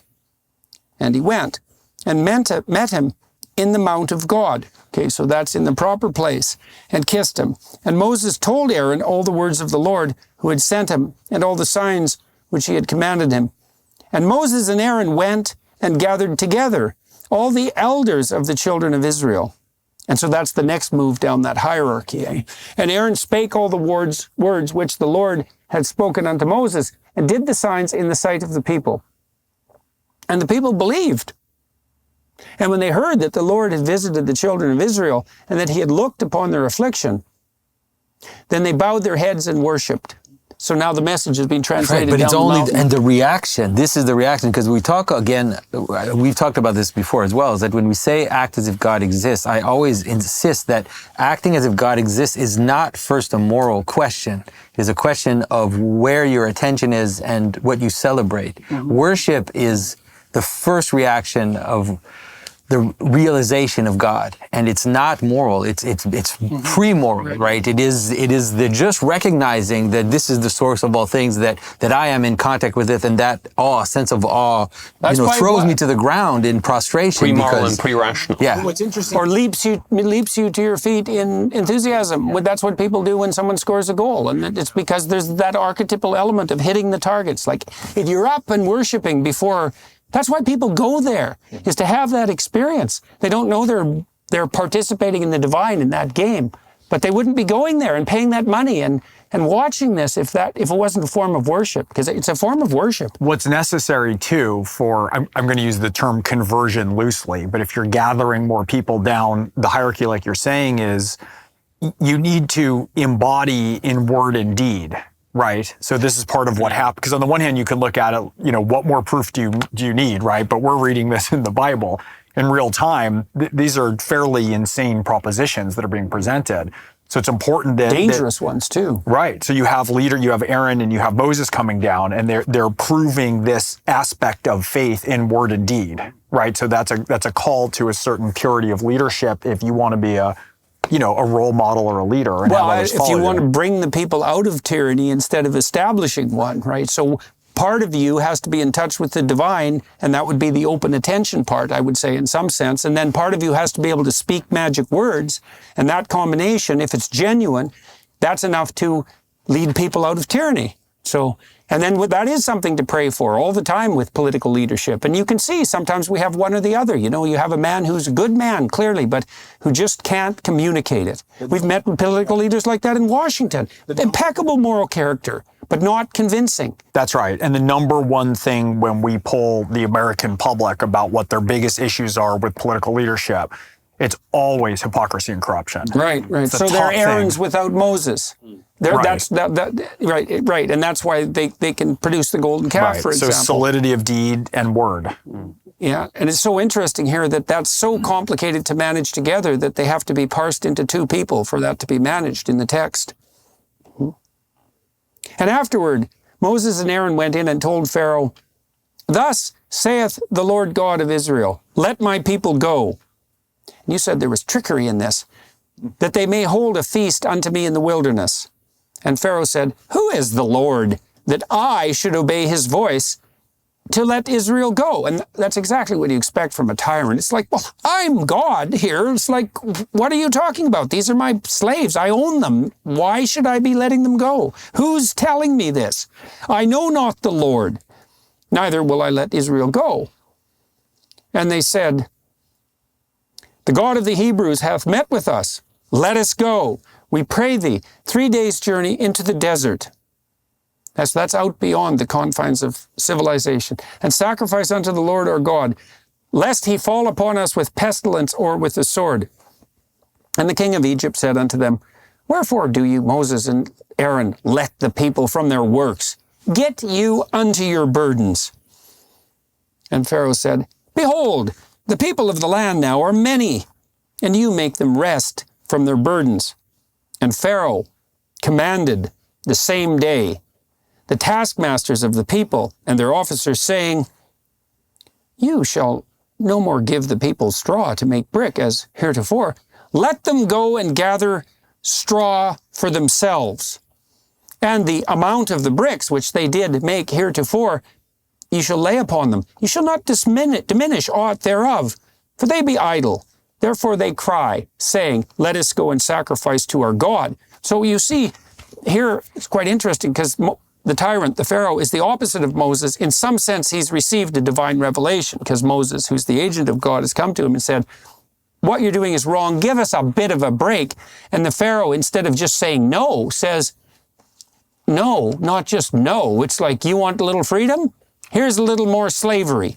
And so here, we'll just make it a little bit harder." And that's what you get for asking for, well, even a modicum of freedom. And so we know already that the Pharaoh is the kind of tyrant who will double down even in the presence of legitimate authority. Yeah, that's the definition of tyranny. But you can see it fractally even at all levels within yourself. I think of an alcoholic who suddenly decides, I'm going to stop drinking, and then watch him a few days later, like binged out of his mind, right? It's like there's a sense in which anytime you try to free yourself from anything, the thing you're trying to free yourself from doesn't want to let you go. Not only doesn't want to let you go, but if you start to manifest like a desire to get away, it'll just bite down on you. You bet. May I just note the feast and the sacrifice? This is partly a question for Dennis. I mean,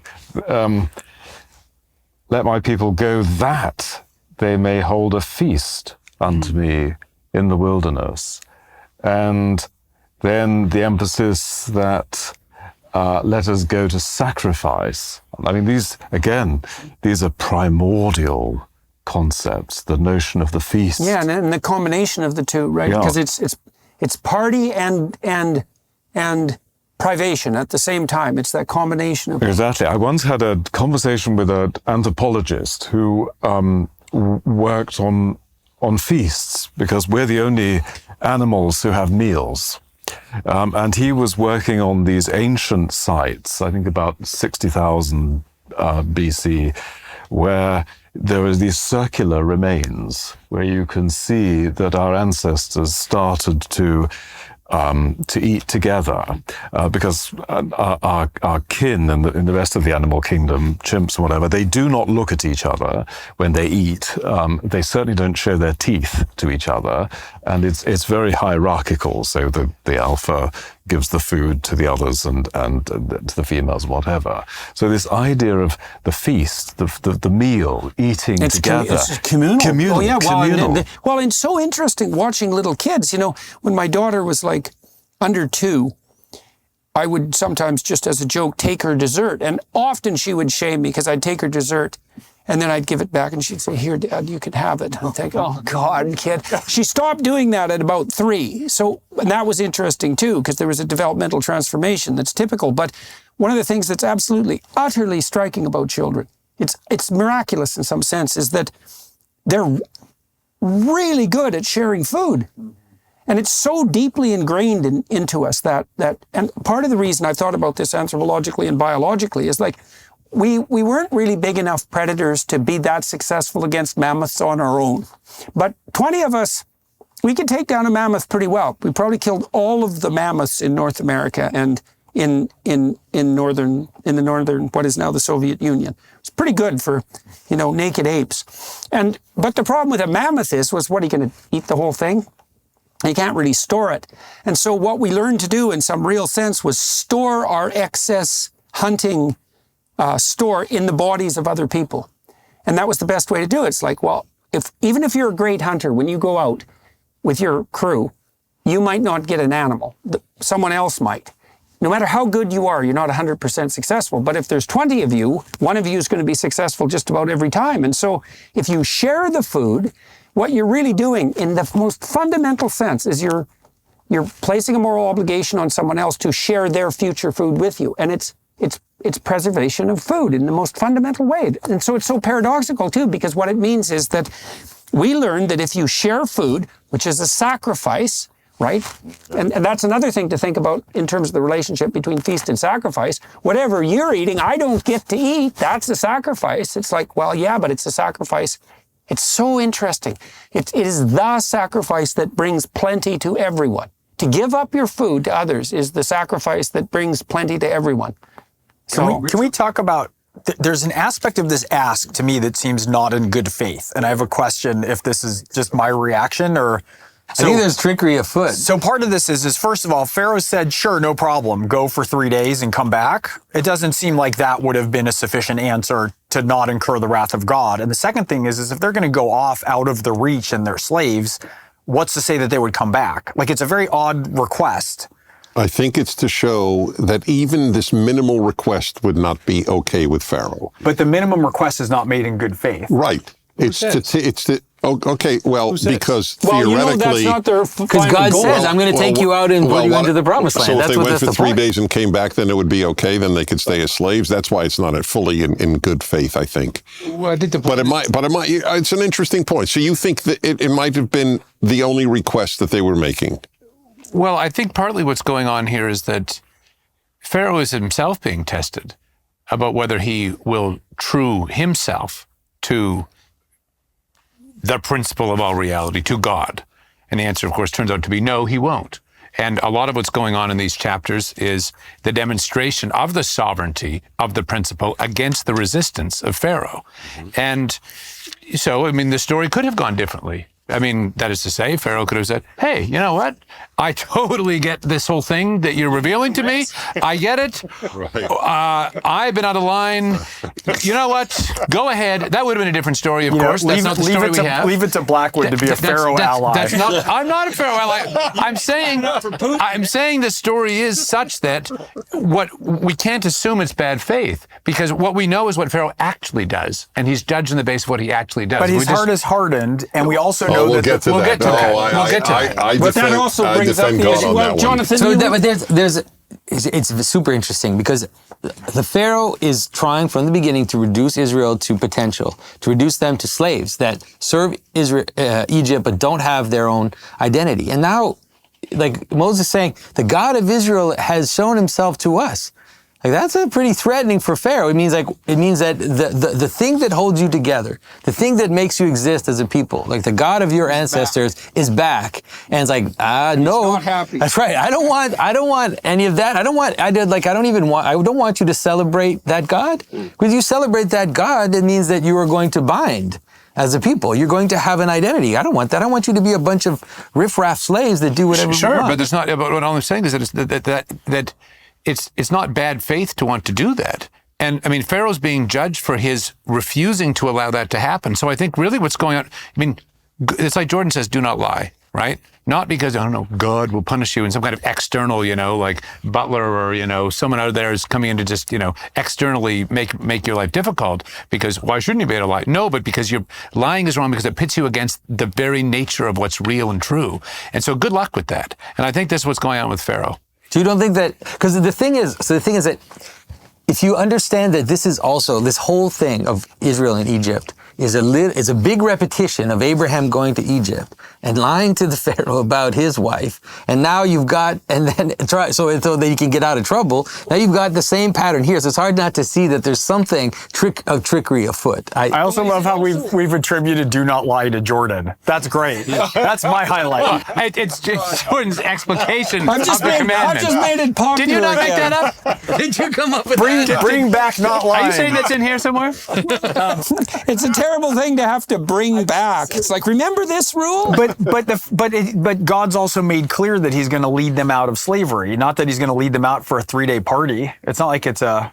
Well, I think we could live with the we could live with none of that Pharaoh knows, and I don't think we can understand the text simply in the language of trickery, because what's going on in Pharaoh's resistance is that's a titanic force of reality that we will see how it is resolved. Yeah, well, and he's obviously not guilty about the slave thing. It's like, no, forget it. And like, just because you asked, we're going to whack you a bunch of times. Pharaoh's judged on his own actions too, right? This isn't, he's not a pawn.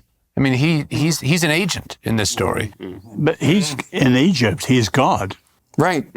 Well, he thinks he's God. In Egypt, he is God. Right, that's right. And In he's Egypt, the he is freest God. man in Egypt.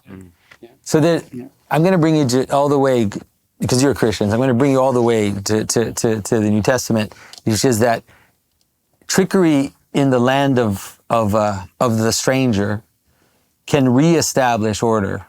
And the final example that we believe in Christianity is that when Christ dies and goes into death, death thinks that it has won, but it's all a trick. It's a trick on death. And that's how it's presented in the Gospel of Nicodemus. That's how it's presented in the tradition of the harrowing of hell, which is that here comes the Son of God, we succeeded. And then, wait, what's going on? This is not what we thought. And then it flips. So I think that the pattern of trickery in the land of the stranger, we call it something like the double flip, the double inversion, which is like in the land where everything is upside down and everything is wrong, there's a manner in which some kind of trickery is afoot. Well, there's trickery and there's deception, right? Because I think the difference is that in deception, what I'm trying to argue here is simply this, is that Pharaoh's being judged on his own terms. There's not a setup as if, well, that wasn't very fair to Pharaoh. No, I mean, no. I think he's being judged on his own terms. Even if it wasn't fair to him. Just as the centurions are, just as the thief on the cross is, so what I'm saying is that there can be a plan you're not aware of afoot, but the game isn't fair if you're being judged for actions you didn't take. And so, I didn't know the whole picture, but I still did what was right or wrong. But there is something of the art of the deal here, isn't there? Because eventually Pharaoh says, you can go, but without the cattle. And no, not a hoof must be left behind. So the demands get stronger. So Can I interrupt you, Dan? No. No, please, finish. I was going to raise another point. That "Let my people go" is the most famous words in the whole book, and the cry of many liberation movements. But my Jewish friends say to me, the extraordinary thing is the word freedom doesn't come in Exodus at all. Well, The whole book's about it, but the word freedom isn't it's there. interesting. Why? The modern Hebrew word for freedom is chirut, and I don't believe it's in the Torah. The word in Leviticus, which is on the liberty bell, and you shall proclaim liberty throughout the generation, the land through all its inhabitants, is another word which is rarely used. I think it's dror, and so you're right. Interestingly, it's an The Torah is not a fan of abstract concepts. Well, it's also It doesn't have a word for equality. Well, Moses it doesn't doesn't just have a say, word. "Let my people go." Dennis, He he says- doesn't have a word for equality. Yeah. Equality. It doesn't say just "let my people go." It says "let my people go," that they may hold a feast unto me in the wilderness. They right? can So it's serve God. Exactly. It's not freedom. Exactly. Like, no. What is freedom? What is that? It's nothing. Freedom is nothing. They leave so to be a slave of God. Like they're leaving Egypt to enter into this covenant and enter into the law of God. Right. Like it's not a abstract, which like random ultimately makes freedom. you the freest. Because that is the, so that is. I just want to know. I'm very curious. You said, I didn't obviously want to interrupt. So you said that children normally share food, Jordan. So my non-scientific experience has been that when I've been to birthday parties of little kids, you see kids with 8 cupcakes, barely able to hold them. Share one with little Devin here. No. Yeah, well, it's context dependent, because you do see flips of that with children as well. But there are certainly situations in which they'll absolutely feed other people, and they'll share food with their parents, and so it's okay, fine. Children flip frames of conception quite quickly, and they can certainly snap into a very selfish mode. There's also a cupcake exemption. Yeah, there is that too. Yeah, and maybe there's birthday party cupcake exemption. That's right, because I've only seen it with cupcakes. Yeah. That's correct. Yeah, right. Try it with celery and see what happens.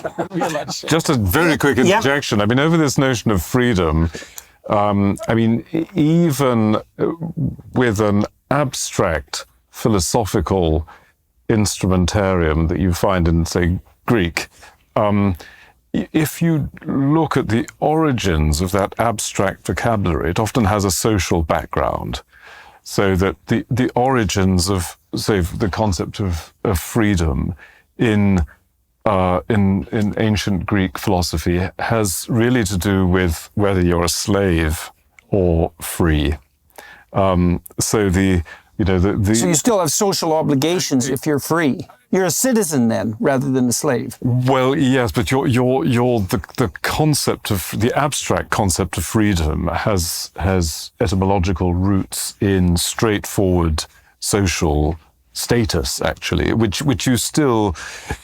So in German today, a word for a baron, a Freiherr, is literally a free lord, right? So, that's a strictly social status term, and so the link between, as it were, the sort of almost banal social structure and then the abstract philosophical terminology is quite an interesting story itself. So you think that at least to begin with, there's no real notion of freedom outside of social hierarchy? This is a big question. I mean, so there are lots of scholars who would debate, to what extent does the concept of the person, to what extent does the concept of the will, to what extent is freedom, where does that emerge? And some, in fact, would say that, in the West, the whole concept of the free person actually develops very late, with Augustine. Well,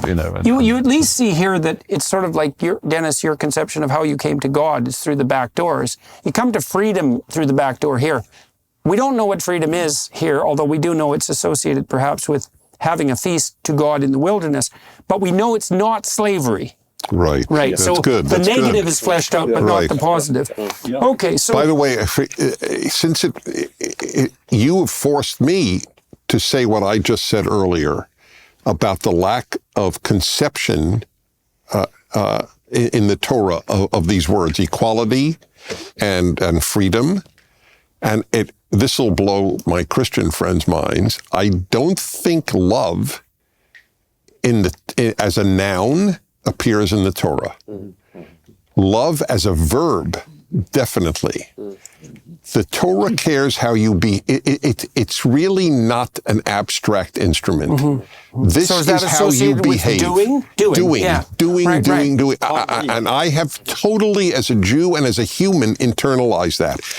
My whole thesis on happiness, which is a huge part of my thinking and my writing, is you should act happy even if you do not feel it, because you owe it to others to have a happy disposition. So I have taken, I realize subconsciously. So are you actually happy to be here? We'll never know. I am acting happy. Well, you're convincing us. So that'll do. That matters. That'll do. That's exactly right. Yeah. But I really imbibed this in my life. I am such a behaviorist, and I know I got it from the Torah and Judaism. So, I'm sorry, but my all-time favorite anecdote, 4th grade in yeshiva. I remember very little from 4th grade. The rabbi announces, okay, boys, because it was only incumbent upon the boys. This is an Orthodox Jewish school. He goes, it's time to daven mincha, meaning it's time for the afternoon prayer. And being who I always was, very respectfully, but with chutzpah, I walked over and I go, Rabbi Fostag, I'm not in the mood to daven mincha. The guy was from Eastern Europe. He spoke English, but he had clearly never, it was obvious to me, heard mood and pray in the same sentence. And the guy thinks, he looks up, he strokes his beard, and he goes, Shmuel Prager, that's my Hebrew name, Shmuel Prager is not in the mood to daven mincha. So what? The man changed my life. I mean it utterly sincerely. I have said to myself, when I have not been in the mood to do the right thing all of my life, so what? Right. Why is it about you? And that is so Torah-like. It's you don't feel it? Big deal. It's why the Torah is not conceptual. Act it. Have a great day. Okay, good. And the Gentlemen, real quick. So I have to go to see about a dog on the other coast. So I'm going to cut out early. And I will see you all tomorrow. Yes. And yes, thank you. we're sorry to hear about that. Thank you. So, I'll be back for tomorrow's session. Okay. Thanks, Greg. Thank you. Thanks, Greg. And thank you for the help. And the Pharaoh doubles down again. The king of Egypt said unto them, Wherefore do ye, Moses and Aaron, let the people from their works? Get you unto your burdens. And Pharaoh said, Behold, the people of the land now are many, and you make them rest from their burdens. And Pharaoh commanded the same day the taskmasters of the people and their officers, saying, You shall no more give the people straw to make brick as heretofore. Let them go and gather straw for themselves. And the tale of the bricks, which they did make heretofore, you shall lay upon them. You shall not diminish aught thereof, for they be idle. Therefore they cry, saying, Let us go and sacrifice to our God. Let there be more work laid upon the men, that they may labor therein, and let them not regard vain words. And the taskmasters of the people went out, and their officers, and they spake to the people, saying, Thus saith Pharaoh, I will not give you straw. Go ye, get you straw where you can find it. Yet not aught of your work shall be diminished. So the people were scattered abroad throughout all the land of Egypt, to gather stubble instead of straw. And so now Moses has actually made it worse for them. So that's annoying. And people are going to be irritated about God for that. And the taskmasters hasted them, saying, Fulfill your works, your daily tasks, as when there was straw. And the officers of the children of Israel, which Pharaoh's taskmasters had set over them, were beaten and demanded, Wherefore have you not fulfilled your task in making brick, both yesterday and today, as heretofore? Then the officers of the children of Israel came and cried unto Pharaoh, saying, Wherefore dealest thou thus with thy servants?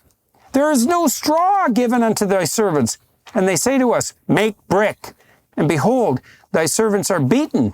But the fault is in thine own people. But Pharaoh said, You are idle. Therefore you say, Let us go and do sacrifice to the Lord. Go therefore now and work, for there shall be no straw given to you. Yet you shall deliver the tale of bricks. And the officers of the children of Israel did see that they were in evil case, after it was said, Ye shall not minish aught from your bricks of your daily task. And they met Moses and Aaron, who stood in the way as they came forth from Pharaoh. And they said unto them, The Lord look upon you and judge, because you have made our savor to be abhorred in the eyes of Pharaoh and in the eyes of the servants, to put a sword in their hand to slay us. And Moses returned unto the Lord and said, Lord, wherefore hast thou so evil entreated this people? Why is it that thou hast sent me? For since I came to Pharaoh to speak in thy name, he hath done evil to this people. Neither hast thou delivered thy people at all. Well, and so you see this motif in the story of Abraham. As soon as Abraham is called out of his tent by God, it's like things get way worse for Abraham. They do. And I wonder to what degree that's a desert motif right there. Is that Here it's actually an exacerbation of order. This is what we're seeing. Because in the biblical thinking, there's a relationship between rest, Sabbath, and worship. And so what the Pharaoh was saying, because they're saying, we're going to go worship our God. And Pharaoh says, no, you're going to work.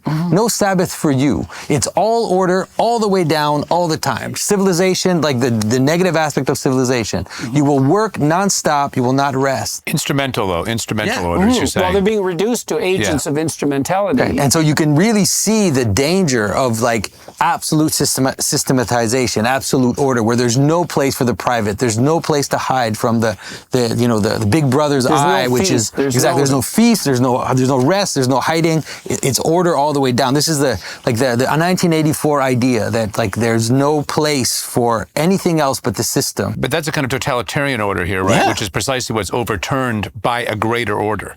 Well, it's that the order that God gives is a mitigated order which balances out heaven and earth as He did in creation itself. But now it's like it's just heaven, like it's just light all the way down, work, civilization, no rest. I was thinking it was a desert prodroma, so to speak, because when the Egyptians first try to flee from tyranny, or when the Israelites first try to flee from tyranny, instead of things getting better, they get worse. Now, I know it's a consequence of the exacerbation of order, but for the Israelites, it's like, well, we tried to resist tyranny, and now things are worse rather than better. Yeah, more tyranny. Yeah. This is, by the way, a recurring theme apparently with tyrants. When the Czech Jew assassinated, was it Heydrich? Heydrich, yeah. Was it Heydrich? Yeah, 42.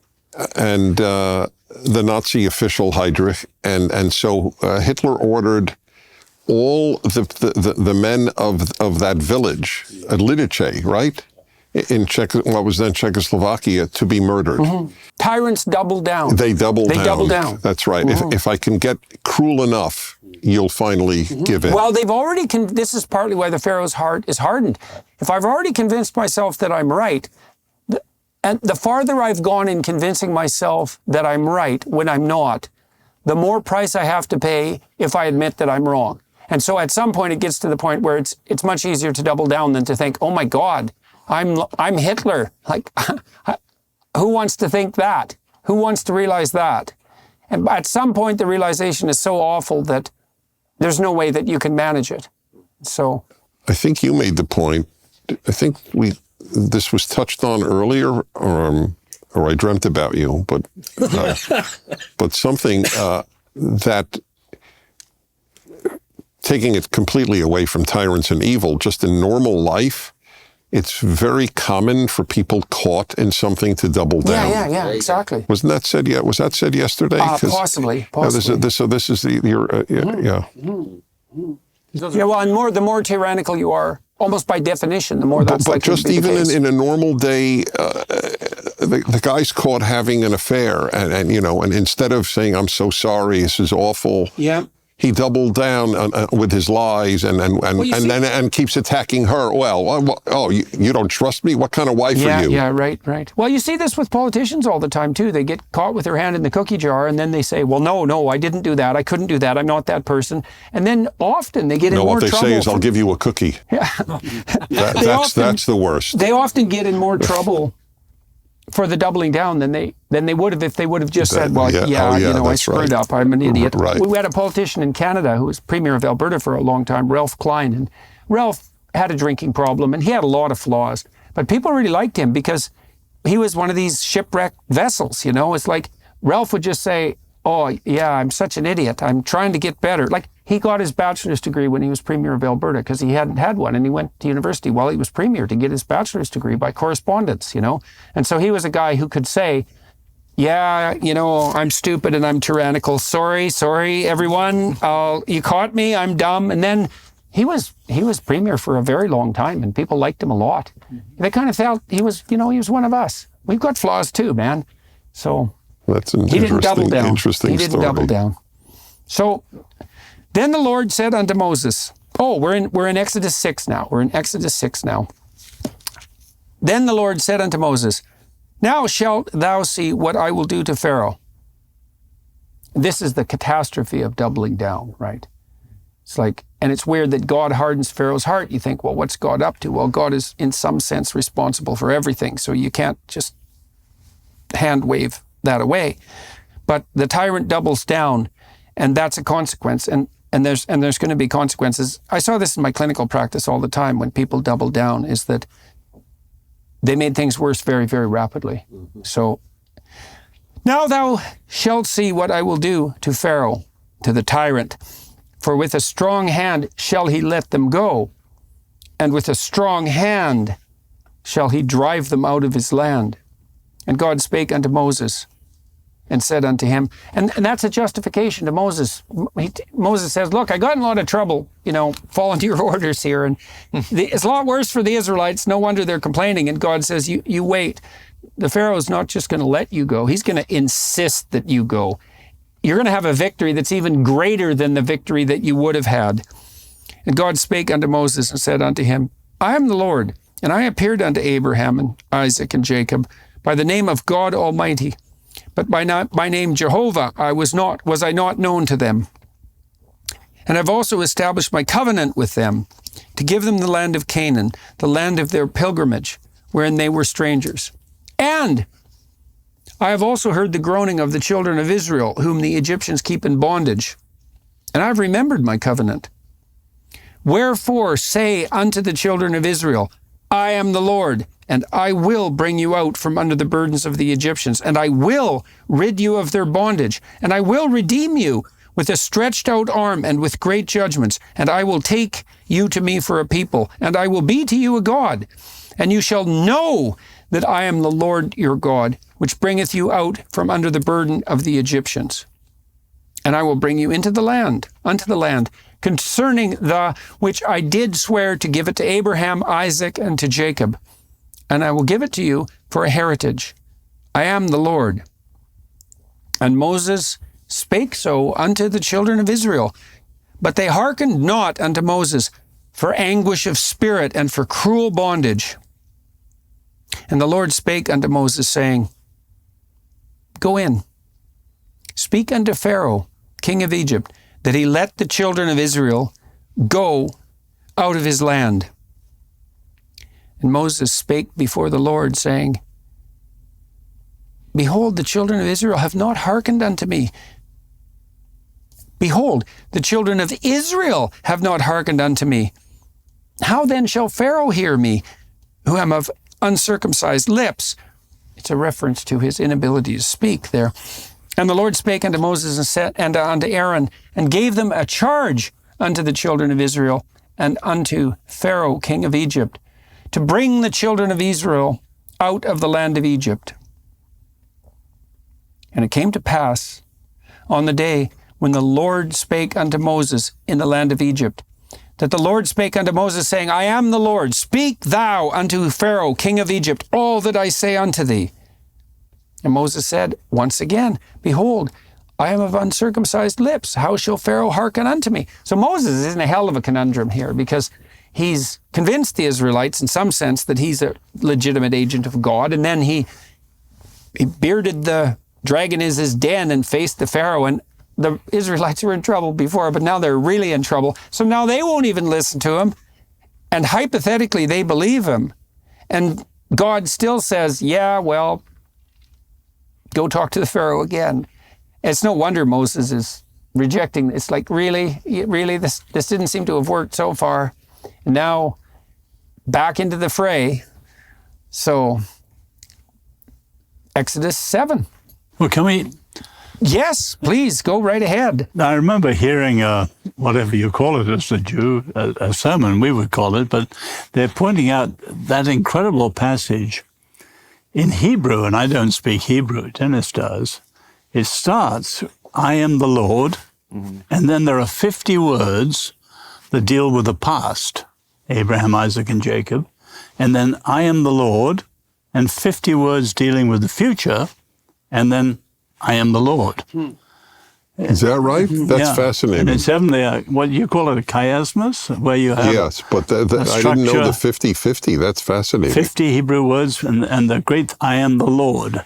The self-affirmation. Yeah. And divided temporally that way.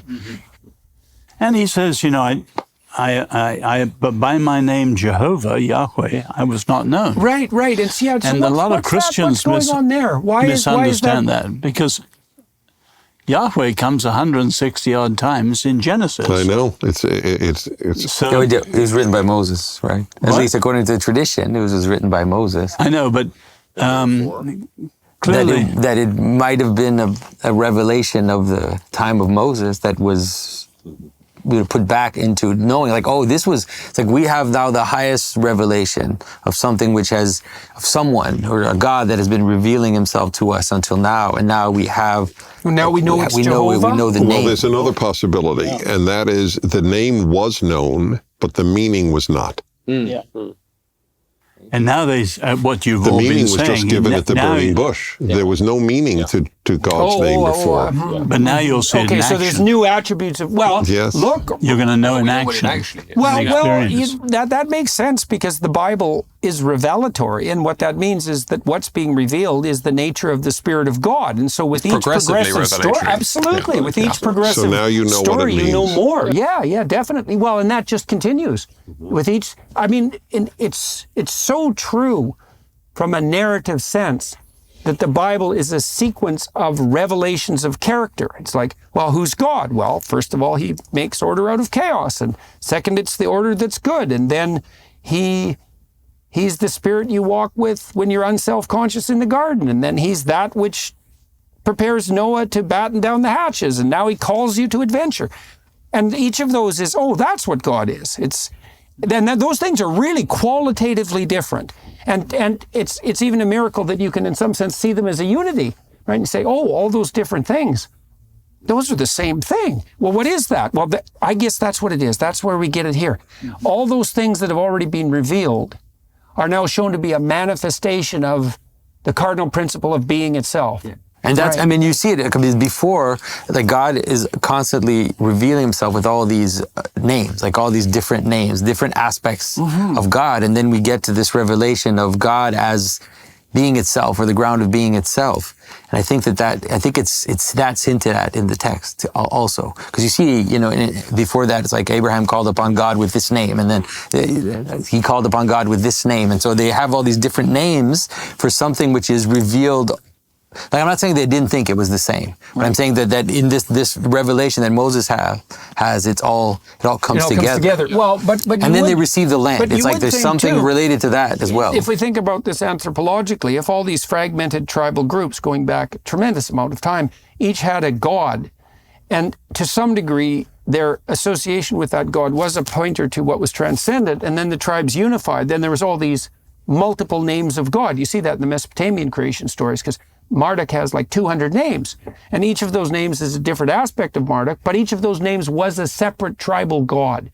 And so, well, that's God, and this tribe thinks, no, that's God, and this tribe thinks, no, that's God. And then the tribes come together and they think, well, in some weird way, all of that, or what's common among all of that, is God. And so and that's part of the building of this hierarchy. But as well. John, you're not saying the Israelite tribes did that. Well, No. I don't know, No, because they all had Abraham. They all had the same God. Got rather vague when they were captive, but You surely can they- understand it at aspects, and it's fine. It doesn't crash, let's say, the sacred story. But you can see the same happening in the time of Plato. The same thing is going on, where you have these people starting to get a sense of there's something behind these phenomena. There's something behind. So, like, is it the spirit of water? Is it the quality of water? Is it the quality of fire? Is it the quality of this? And it's like no, and then finally moving on to this notion of being, or this and it's outside of nature as well. Well, I would say the biblical story, and I don't know how to conceptualize this. I mean, I think biologically and evolutionarily over the whole span of, I don't want to say I think over the span of cosmic time, but I'm not in a conceptual world that has its borders at 6,000 or 25,000 years. And so there's a prehistory to all of this history. And God only knows what was happening in the tribal communities that we have no record of. No, I At some understand point, that. they were fragmented But familial kin groups. not the Hebrew tribes. No. By that time, they've aggregated to a tremendous degree. But before that, who knows for how long? Hundreds of... Sorry, Elohim is a plural form, isn't it? Yeah. So there would, I mean, one of the extraordinary things with this text, and it strikes me all the more going through it in this group, is this monotheistic assertion of, the self-affirmation, I am, I am. And there's a unity. Exactly, yeah.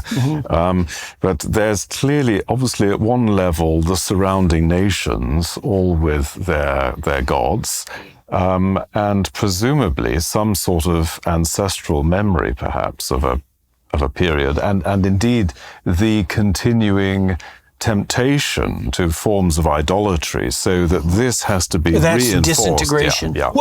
You think it's such a miracle because what we're faced with isn't a unity. It's an incredible plethora of diverse forms, and so to even have and of people and their diverse abilities and proclivities, and to get even a glimmer of the idea that, well, no, in some way that's transcendent and incomprehensible, but also necessary, all of this diversity is also held together and must be held together in a unity. It has to be a unity. And I think because there can't be more than one I am that I am. Right. There can't be more than one God of unity. whose essence is existence is so. There can't be two existences. Right. But that's the scandal of that asserted over all the diversity. Right, absolutely. So I think what you're seeing in just from chapters 4 onwards is just this sort of unpacking, the unfolding of those insights in chapter 3. People do say when they have mystical experiences, they do say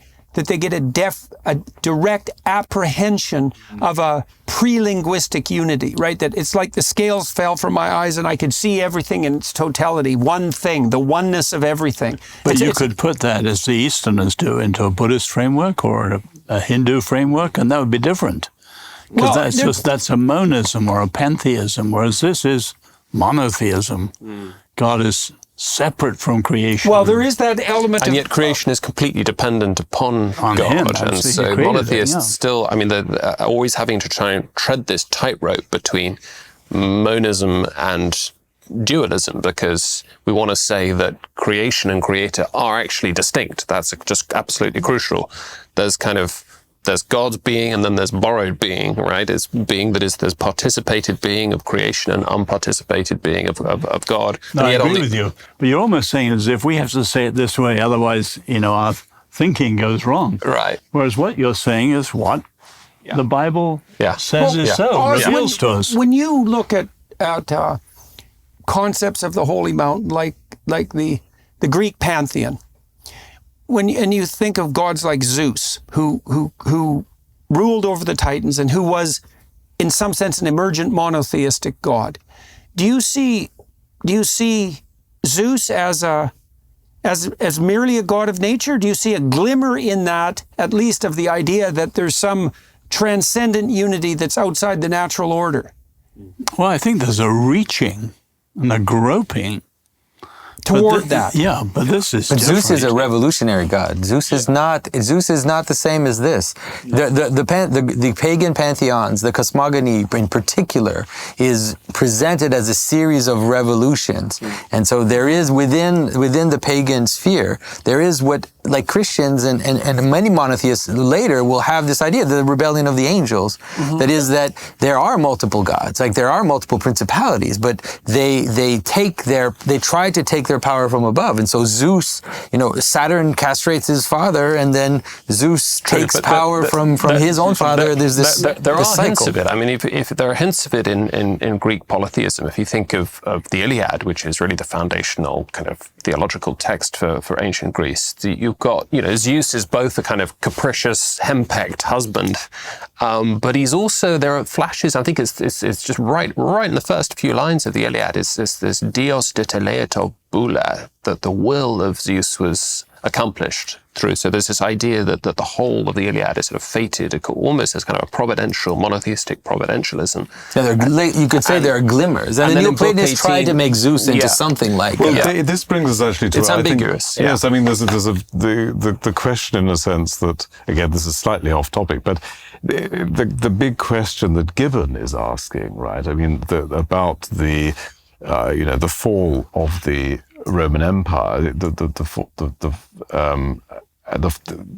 fall of the classical culture and the rise of barbarism, as Gibbon puts it. And of course, by barbarism, he means Christianity. That question of why was Christianity able to take over the Roman Empire? Why wasn't it the Mithras cult or some other, popular religion? And I think one answer to that question is, in fact, monotheism, which is basically derived from this text. It's a unifying force. Yeah, and of course, because there were monotheistic tendencies in Greek philosophy, but not in the cult. And in the Persian Empire as well, like it was there. Yeah, we were discussing this yesterday. I mean, a pantheon of gods, if you've got a whole sort of group of often kind of quarreling gods, there isn't a sort of single discernible divine will that you can act upon as a people. Right. So you're fragmented. Right. Well, and it's a reflection of fragmentation of culture, I would say. Well, if you look at Mesopotamia, what happens is that the Mesopotamian gods are multiple, and then they're threatened by Tiamat, who's the force of chaos, essentially. And under the pressure of the threat, they organize themselves into a hierarchy, and a new god is born, and that's Marduk. And Marduk has these interesting features. They say about Marduk, he has eyes all the way around his head, so he's attention. And he speaks magic words, so he'll speak the cosmos into being out, or the day sky into being out of the night sky. So he's attention and magic words. And the Mesopotamians figured out, this is something, that the highest god, when you're confronted by chaos, the gods have to organize themselves into a hierarchy such that attention and the word are put at the pinnacle.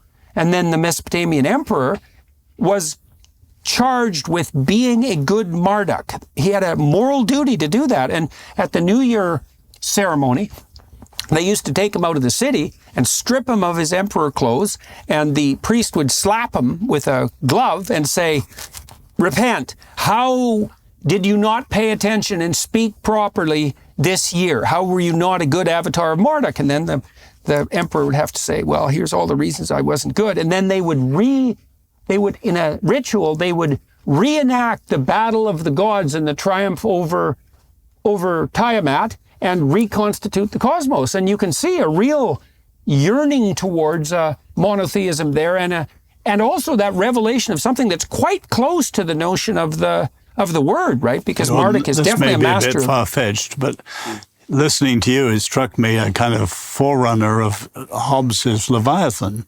The war of all against all, and the mortal God of the state. Sure. Oh, absolutely. Now, let me just tie it in. The Leviathan is actually a symbol of Tiamat. But let me tie it in.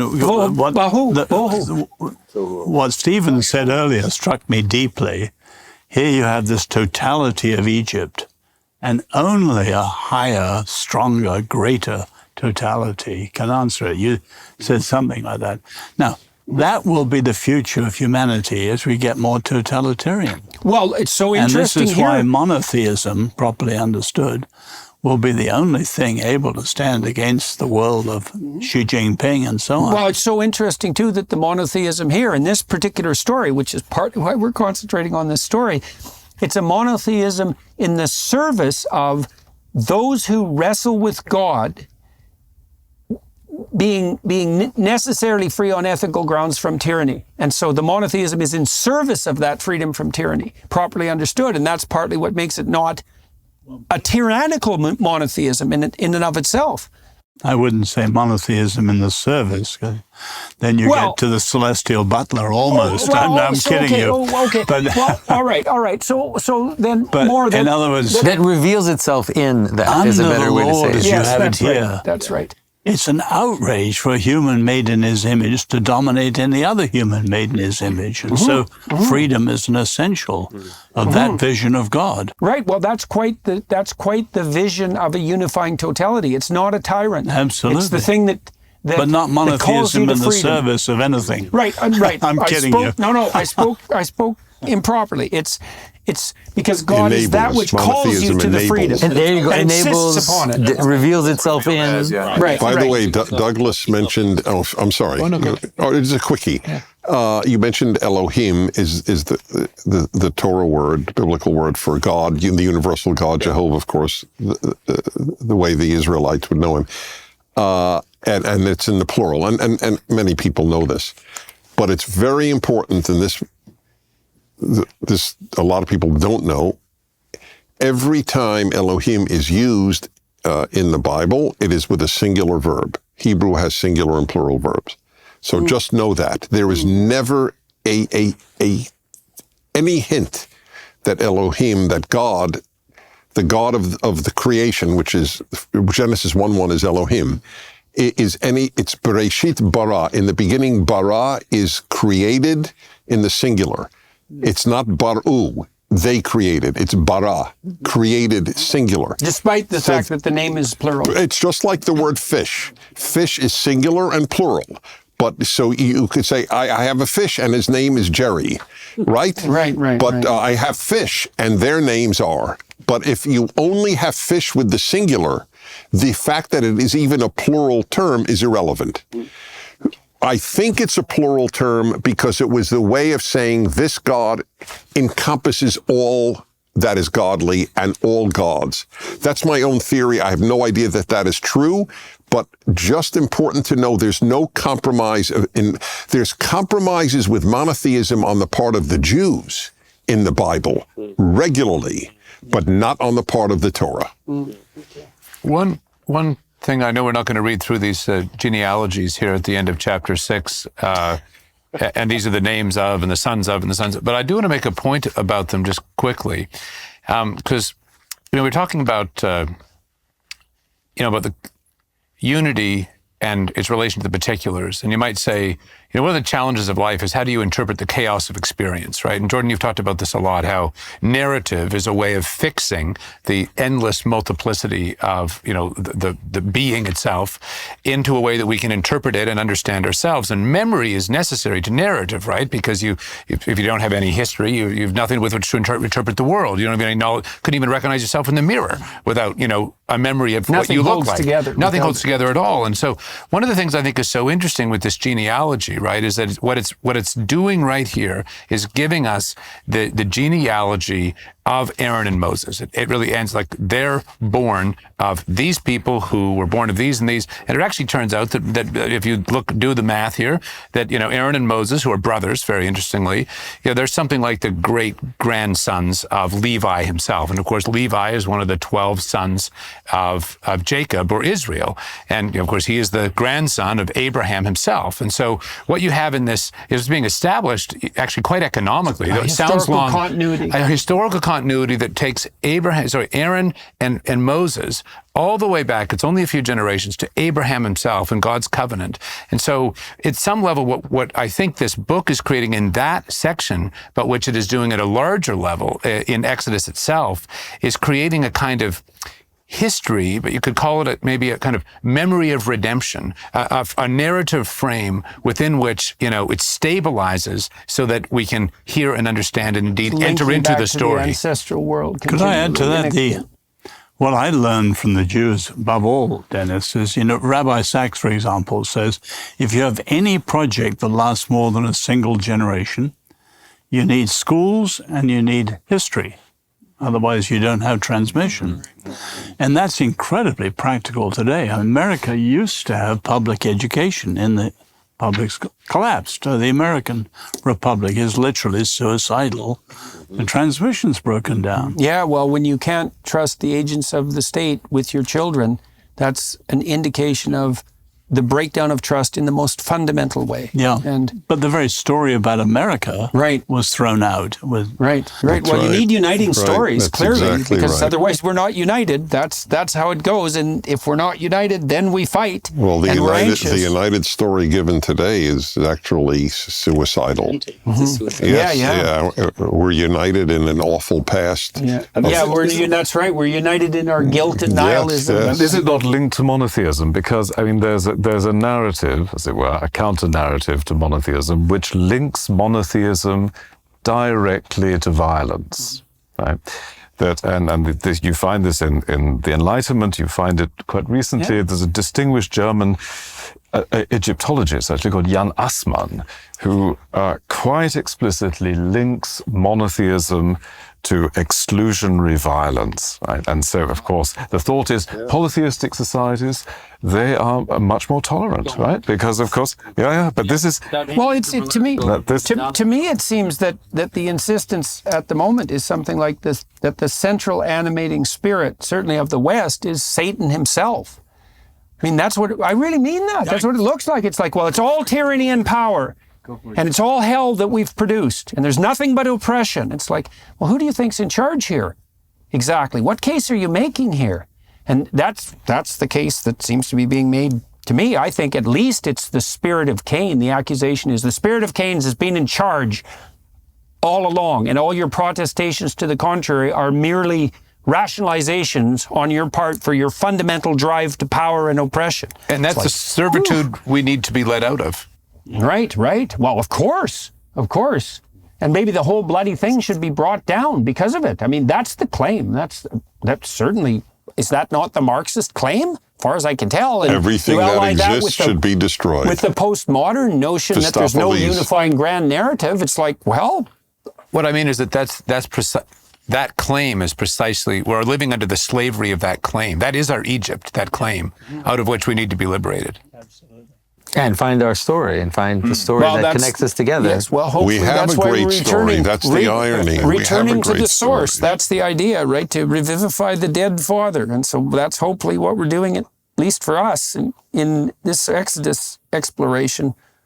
Maybe this is a good place to stop, because we're starting a new chapter, and that was a good closing discussion, and we've gone a bit over time today, so perfect. So thank you all, gentlemen. Much appreciated. And to the camera crew again, to all those of you who are watching and listening, we definitely appreciate your time and attention and your participation in what we hope is a journey forward and upward. Part of the reason that the first biblical series I did was serious was because I approached the text as if it might have something to teach me.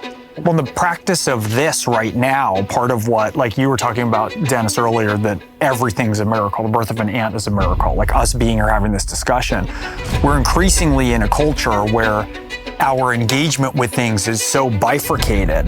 We're not allowed to even engage with the full perspective of the other side. When the 10 plagues are listed at the Passover Seder, the Jew puts the pinky into the cup of wine. We drink 4 cups of wine. Those who can handle it, I can't.